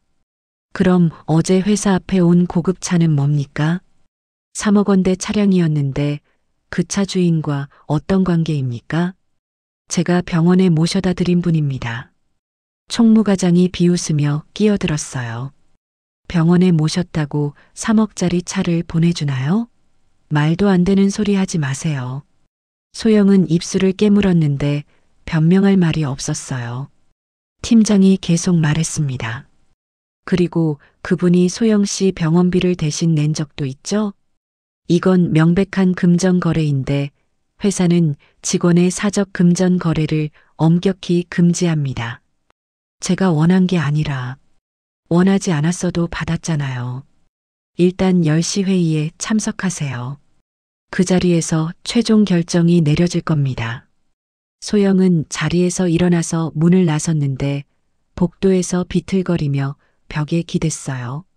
숨이 막혔고 눈물이 났지만 참았는데 화장실로 뛰어가서 칸 안에 들어갔어요. 문을 잠그고 주저앉아서 조용히 울었는데 소리가 나지 않게 입을 막았어요.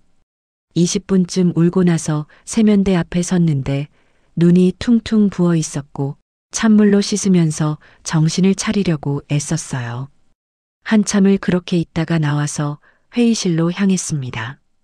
그때 뒤에서 목소리가 들렸습니다. 소영 씨? 돌아봤는데 처음 보는 남성이 서 있었고 30대 초반쯤 되어 보였습니다. 네, 누구세요? 저는 장현우라고 합니다. 현우는 명함을 건넸고 소영은 받아서 봤는데 명지복지재단 기획이사 장현우라고 적혀 있었습니다. 재단이요? 왜 저를?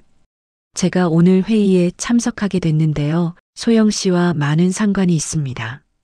그런데 소영 씨, 저희가 4년 전에 만난 적 있는 거 아시나요? 소영은 고개를 갸웃했습니다. 4년 전이요? 네, 병원에서요. 소영 씨가 과로로 쓰러졌을 때 제가 자원봉사를 하고 있었습니다. 소영은 기억을 떠올렸는데 4년 전 편의점에서 쓰러져서 병원에 실려갔을 때 누군가 익명으로 진료비를 냈었습니다. 혹시 그때 진료비를? 현우는 미소 지으면서 대답했습니다. 네, 제가 냈습니다. 그냥 도와야 할 것 같아서요. 소영은 눈물이 났습니다. 감사합니다. 정말 감사합니다. 천만에요. 그런데 소영 씨, 오늘 회의 걱정하지 마세요. 모든 게 해결될 겁니다. 현우는 그렇게 말하고 복도로 사라졌는데 소영은 그 자리에 멍하니 서 있었어요.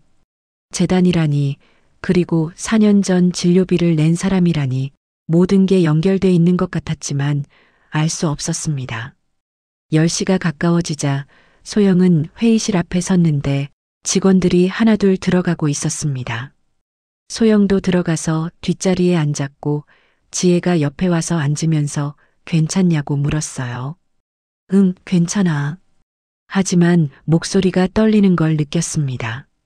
10시가 되자 인사팀장이 들어왔고 총무과장도 들어왔어요. 마이크를 켜더니 말을 시작하려는데 바로 그때 문이 열렸어요. 모두 뒤를 돌아봤는데 정장을 입은 여성이 들어왔고 윤명자였습니다. 어제와는 완전히 달랐는데 단정한 수트에 고급스러운 액세서리를 하고 있었습니다. 뒤에는 현우가 따라 들어왔고 소영은 눈을 의심했습니다. 팀장도 놀란 표정으로 물었어요. 저기, 실례지만 누구시죠? 윤명자는 앞으로 걸어가서 마이크 앞에 섰는데 당당한 걸음걸이였습니다. 안녕하세요. 저는 명지복지재단 이사 윤명자입니다. 회의실이 웅성거렸는데 명지복지재단은 국내 손꼽히는 대형 재단이었습니다. 총무과장의 얼굴이 창백해졌고 윤명자는 소영을 봤는데 눈이 마주쳤어요. 조용히 미소 지은 뒤 다시 사람들을 보면서 말을 이어갔습니다. 오늘 제가 이 자리에 온 이유는 박소영 직원에 관해 말씀드리기 위해서입니다.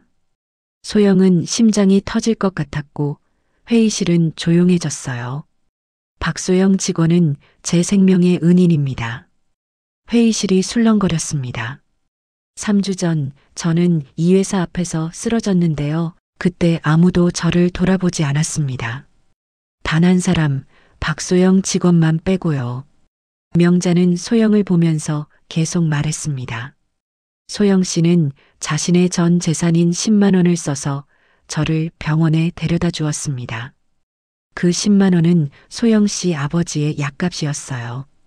회의실이 숨죽였고 명자의 목소리가 떨렸습니다. 저는 20년 전에 똑같은 일을 겪었습니다. 누군가 제 앞에서 쓰러졌지만 저는 지나쳤어요. 명자의 눈에 눈물이 맺혔습니다. 그 사람은 그날 돌아가셨습니다. 그리고 그 사람의 딸이 바로 박소영 직원입니다. 회의실이 충격에 휩싸였고 소영은 믿을 수 없었습니다. 명자가 30년 전 어머니를 외면한 사람이었다고요. 소영의 눈에서 눈물이 흘러내렸는데 명자도 눈물을 흘리고 있었어요. 회의실이 숨죽인 채 명자를 바라봤고 소영은 의자를 꽉 잡고 있었어요. 명자가 계속 말을 이어갔어요. 20년 전 2004년 11월 3일 저는 청량리 시장에서 생선 장사를 하고 있었습니다. 명자의 목소리가 떨렸지만 멈추지 않았습니다. 그날 아침 은행에서 사업자 대출 승인이 났다는 연락을 받았습니다. 11시까지 은행에 가야 했고 저는 급하게 가게를 정리했습니다. 명자는 눈을 감았다가 천천히 떴어요. 시장 앞 횡단보도에서 한 여성이 쓰러졌는데 옆에 5살쯤 되는 아이가 울고 있었습니다. 소영의 눈에서 눈물이 흘렀습니다. 저는 멈췄습니다. 도와줘야 한다고 생각했지만 시계를 봤습니다. 시간이 없었습니다. 명자의 목소리가 끊겼고 잠시 침묵이 흘렀습니다. 그래서 저는 지나쳤습니다. 뒤돌아보지 않고 은행으로 갔습니다. 회의실이 조용했고 누구도 말하지 않았습니다. 그날 저녁 뉴스를 봤는데 그 여성이 돌아가셨다는 소식이 나왔습니다. 아무도 도와주지 않았고 119는 늦게 도착했다고 했습니다. 명자는 손으로 눈물을 닦았습니다. 그날부터 30년 동안 저는 매일 밤 그 아이의 울음소리를 들었습니다. 엄마, 엄마 하고 우는 소리를요. 명자는 소영을 똑바로 봤습니다. 그리고 3주 전 그 아이의 딸이 저를 구해줬습니다. 소영은 주저앉았고 지혜가 소영을 붙잡았습니다. 명자가 소영에게 다가갔습니다. 소영 씨, 제가 당신 어머니를 외면했습니다. 용서를 구할 자격도 없지만 정말 죄송합니다. 명자는 소영 앞에서 무릎을 꿇었습니다. 회의실이 술렁거렸고 인사팀장이 당황한 표정으로 명자를 봤습니다. 저기, 이사님, 일어나십시오. 아닙니다. 저는 소영 씨에게 사죄해야 합니다. 명자는 고개를 깊이 숙였습니다. 소영은 울면서 명자를 일으켰습니다. 일어나세요. 제발 일어나세요. 소영 씨, 당신도 힘드셨을 거예요. 20년 동안 괴로우셨죠? 명자는 고개를 끄덕이며 눈물을 흘렸어요. 현우가 앞으로 나왔고 마이크를 잡았어요. 저는 명지복지재단 기획이사 장현우입니다. 오늘 이 자리에 온 이유는 박소영 직원의 명예를 회복시켜드리기 위해서입니다. 현우는 서류를 꺼냈습니다. 3주 전 박소영 직원이 우리 재단 이사님을 병원에 모셔다 드린 모든 기록이 여기 있습니다.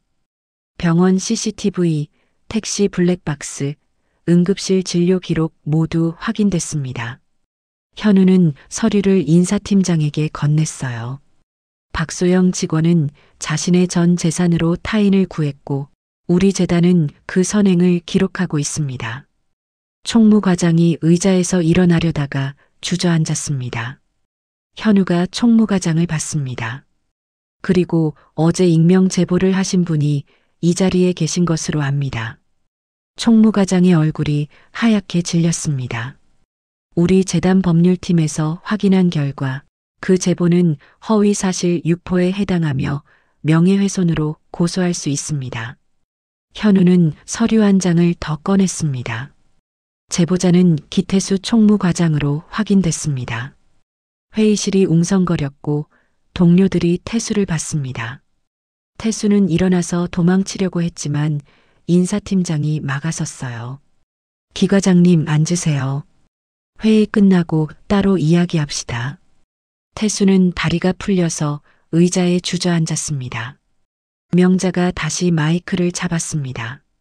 박소영 직원은 제게 큰 가르침을 주었습니다. 20년 전 제가 하지 못한 일을 보여줬습니다. 명자는 소영을 봤습니다. 저는 이제 소영 씨 덕분에 속죄할 기회를 얻었습니다. 우리 재단은 앞으로 긴급의료 지원 사업을 대폭 확대할 예정입니다. 길거리에서 쓰러진 분을 도와주신 시민에게는 의료비 전액을 지원하고 법적 보호도 제공할 것입니다. 회의실에서 박수가 나왔고 점점 커졌습니다. 소영은 눈물을 닦으며 고개를 숙였어요. 인사팀장이 일어났습니다. 박소영 직원, 앞으로 나와주시겠습니까? 소영은 떨리는 다리로 앞으로 걸어갔습니다. 회사를 대표해서 정식으로 사과드립니다. 제대로 확인하지 않고 부당한 처분을 내린 점 깊이 반성합니다. 팀장은 소영에게 고개를 숙였고 회의실 직원들도 모두 일어나서 박수를 쳤습니다. 지혜가 달려와서 소영을 안았습니다. 소영아, 잘했어. 정말 잘했어. 두 사람은 울면서 서로를 껴안았습니다. 경비춘배도 회의실 뒤편에 서 있었는데 눈물을 훔치며 박수를 쳤어요. 택시기사 오경호도 함께 와 있었고 고개를 끄덕이며 미소 지었습니다. 회의가 끝나고 명자는 소영과 단둘이 남았습니다. 소영 씨, 저와 함께 어디에 가주실 수 있나요? 어디요? 당신 어머니께 인사드리고 싶습니다. 오후 3시에 두 사람은 경기도 한 공원묘지에 도착했습니다. 소영의 어머니 묘소 앞이었고 소영은 무릎을 꿇고 묘비를 쓰다듬었습니다. 엄마, 나왔어요. 명자도 무릎을 꿇었고 묘비 앞에 절을 올렸습니다. 사모님, 20년 늦었지만 이제야 인사드립니다. 용서해 주십시오. 명자는 이마를 땅에 대고 울었습니다. 소영은 명자의 어깨에 손을 올렸습니다. 이제 됐어요. 엄마도 용서하셨을 거예요. 정말 괜찮습니까? 당신도 30년 동안 괴로워하셨잖아요. 그걸로 충분해요. 소영은 명자를 일으켰습니다. 그리고 저는요, 당신 덕분에 깨달았어요. 뭐요? 엄마의 죽음이 헛되지 않았다는 걸요. 엄마 때문에 제가 착하게 살 수 있었고, 그래서 당신을 구할 수 있었어요. 명자는 소영의 손을 꽉 잡았습니다. 소영 씨, 제가 하나만 부탁해도 될까요? 네, 말씀하세요. 우리 재단에서 긴급의료지원 사업 자문위원으로 함께 일해 주실 수 있나요? 소영은 눈을 크게 떴습니다. 저요? 저는 고등학교도 자퇴했는데 학력은 중요하지 않습니다. 소영 씨의 경험과 마음이 필요합니다.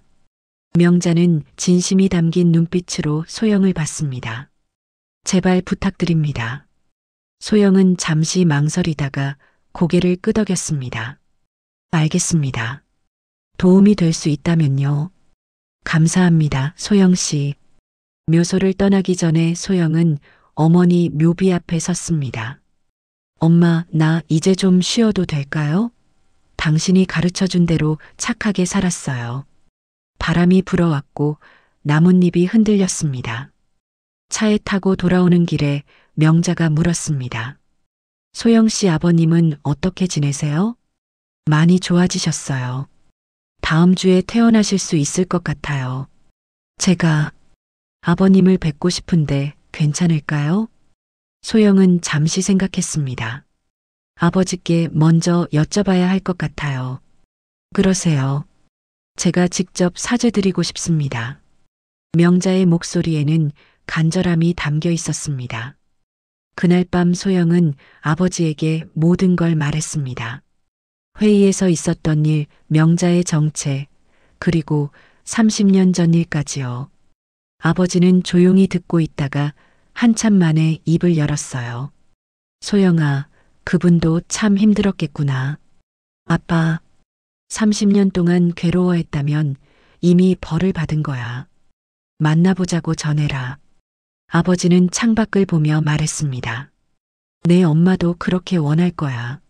소영은 아버지를 안았고 두 사람은 한참을 그렇게 있었습니다.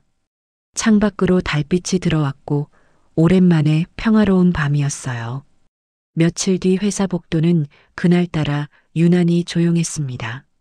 사람들의 속삭임이 사라진 자리엔 낯선 정적이 흘렀어요.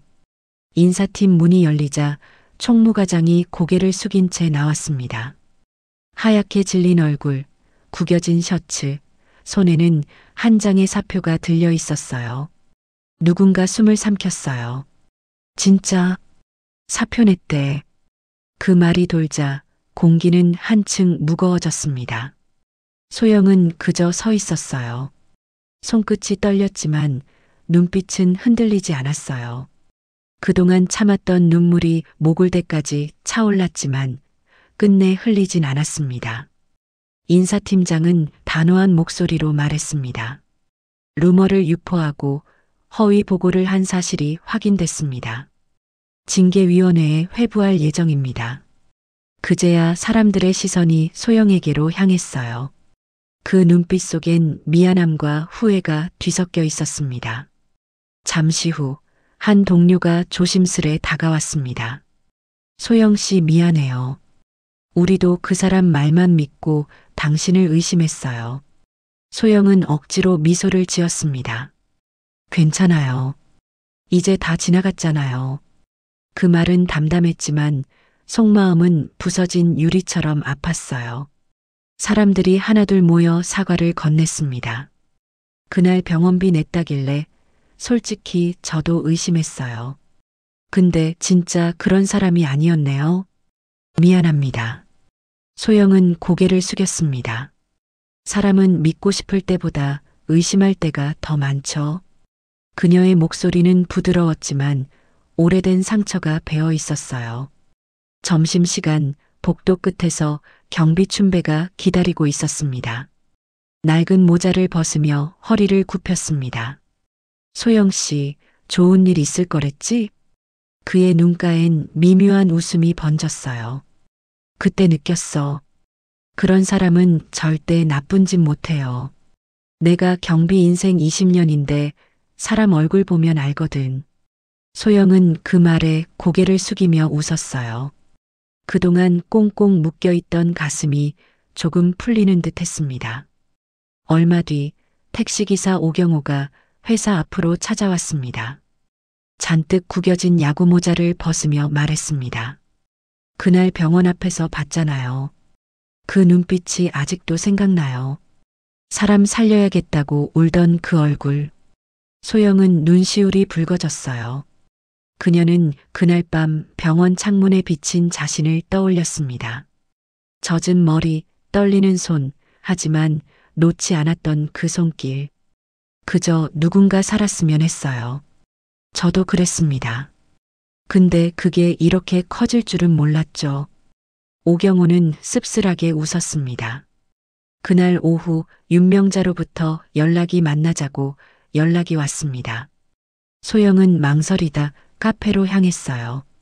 창가 자리에는 명자가 앉아 있었습니다.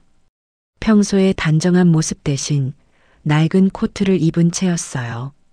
머리엔 흰 새치가 드러나 있었고 손끝은 유난히 차가워 보였습니다.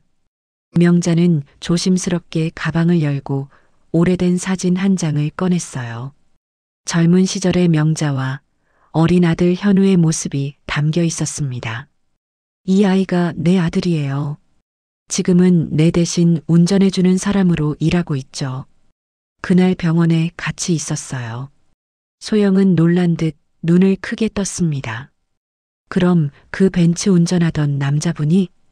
맞아요. 현우예요. 내가 그 아이한테 말했어요. 세상에 아직 진심이 남아있는 사람을 꼭 만나야 한다고. 명자는 눈시울을 훔쳤습니다.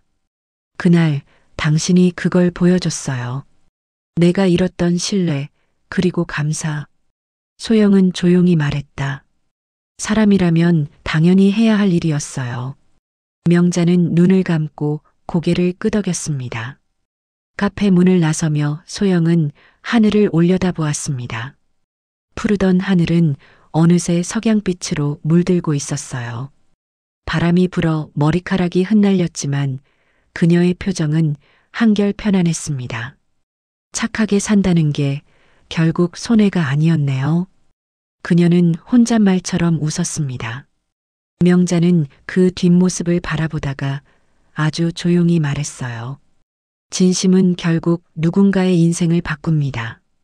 며칠 후 같은 카페 이번엔 창가 자리에 소영과 아버지가 나란히 앉아 있었습니다. 아버지의 손에는 작은 머그잔이 들려 있었고 그의 눈가에는 지난 세월의 주름이 깊게 새겨져 있었어요. 아빠, 이 자리 낯설죠?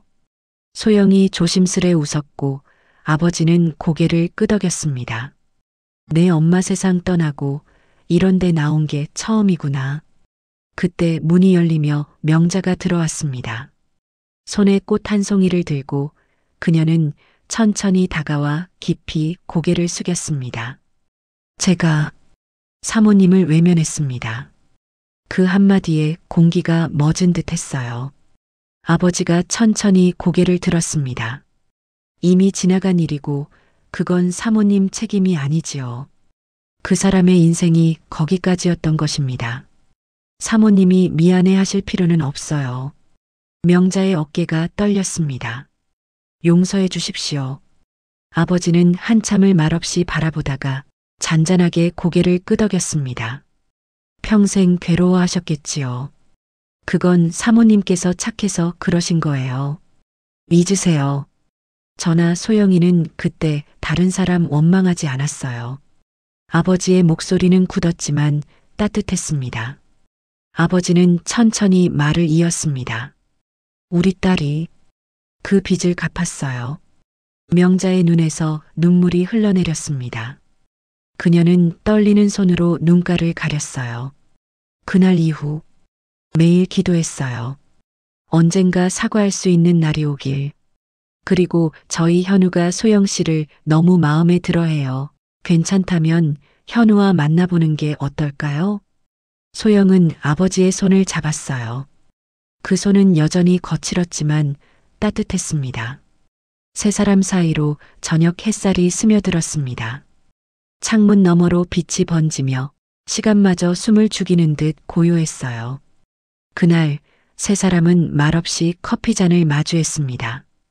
그 한 잔의 온기가 오래 묵은 오해와 죄책감을 천천히 녹이고 있었어요. 며칠 뒤 회사 앞 가로수에는 새순이 돋기 시작했어요. 유리창 너머로 부드러운 햇살이 들어왔고 사람들의 표정에도 어느새 겨울의 그림자가 옅어지고 있었어요. 소영은 한 손에 종이컵 커피를 들고 천천히 복도를 걸었습니다. 그녀의 걸음은 여전히 조심스러웠지만 마음은 한결 가벼워졌어요. 그때 회계팀 유진이 다가왔습니다. 소영 씨, 이번에 팀장님이 감사장 올리셨대요.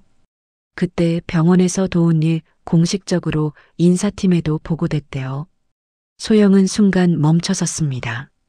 그런 건 필요 없어요. 그래도 사람들이 다 알았으면 좋겠어요. 그날 진짜 용기 냈던 사람이 누구였는지. 유진의 눈빛은 진심이었고 소영은 미소로 답했습니다.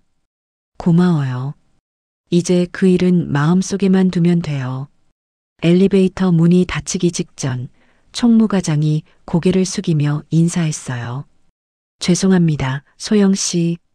그 한마디에 소영은 조용히 고개를 끄덕였습니다. 저도 배웠어요. 사람은 상황보다 마음으로 보는 법을요. 그날 저녁 소영은 아버지와 함께 공원 벤치에 앉아 있었습니다. 벚꽃이 막 피기 시작해 바람에 하얀 잎이 흩날렸어요. 아버지는 담담히 말했습니다. 살다 보면 억울한 일도 많지. 근데 결국 진심은 오래 남더라. 소영은 하늘을 올려다봤습니다. 붉은 석양이 사라지고 부드러운 분홍빛이 스며들고 있었어요. 그녀의 얼굴엔 미소가 번졌습니다. 아빠, 나 이제 괜찮아요. 그래. 이제 내 인생을 살아라. 그리고 현우와는 인연이 될 것 같으니 잘 만나보렴. 요즘 그런 남자도 없어. 아버지는 딸의 어깨를 가만히 두드렸습니다. 그 손길엔 세월과 용서가 함께 묻어 있었어요. 며칠 후 카페에 들른 소영은 창가 자리에 놓인 작은 화분을 보았습니다.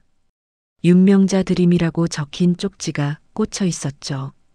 그 안엔 새싹이 돋아 있었습니다. 그녀는 조용히 웃으며 속삭였습니다.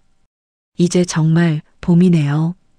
햇살이 유리창을 넘어 소영의 얼굴을 감싸고 그녀의 눈빛엔 새로운 시작의 빛이 깃들어 있었습니다. 이날 이후 회사 사람들은 소영을 다시 신뢰의 상징으로 부르기 시작했습니다. 하지만 그녀는 그 말에 담담히 웃었습니다. 진심은 증명되는 게 아니라 그저 살아내는 것이라는 걸 알았기 때문입니다. 진심은 결국 돌아옵니다. 그 문장은 그날 이후 소영의 인생을 이끄는 문장이 되었습니다. 오늘 이야기는 여기까지입니다. 끝까지 함께 해주신 분이 계시다면 잘 들었다고 댓글 하나만 남겨주세요. 그리고 이야기가 가슴에 남으셨다면 가족과 친구, 지인들에게 널리 공유해주세요. 누군가의 인생이 당신의 이야기일지도 모릅니다. 구독, 좋아요는 다음 이야기를 이어가는 큰 힘이 됩니다. 시청해주셔서 감사합니다.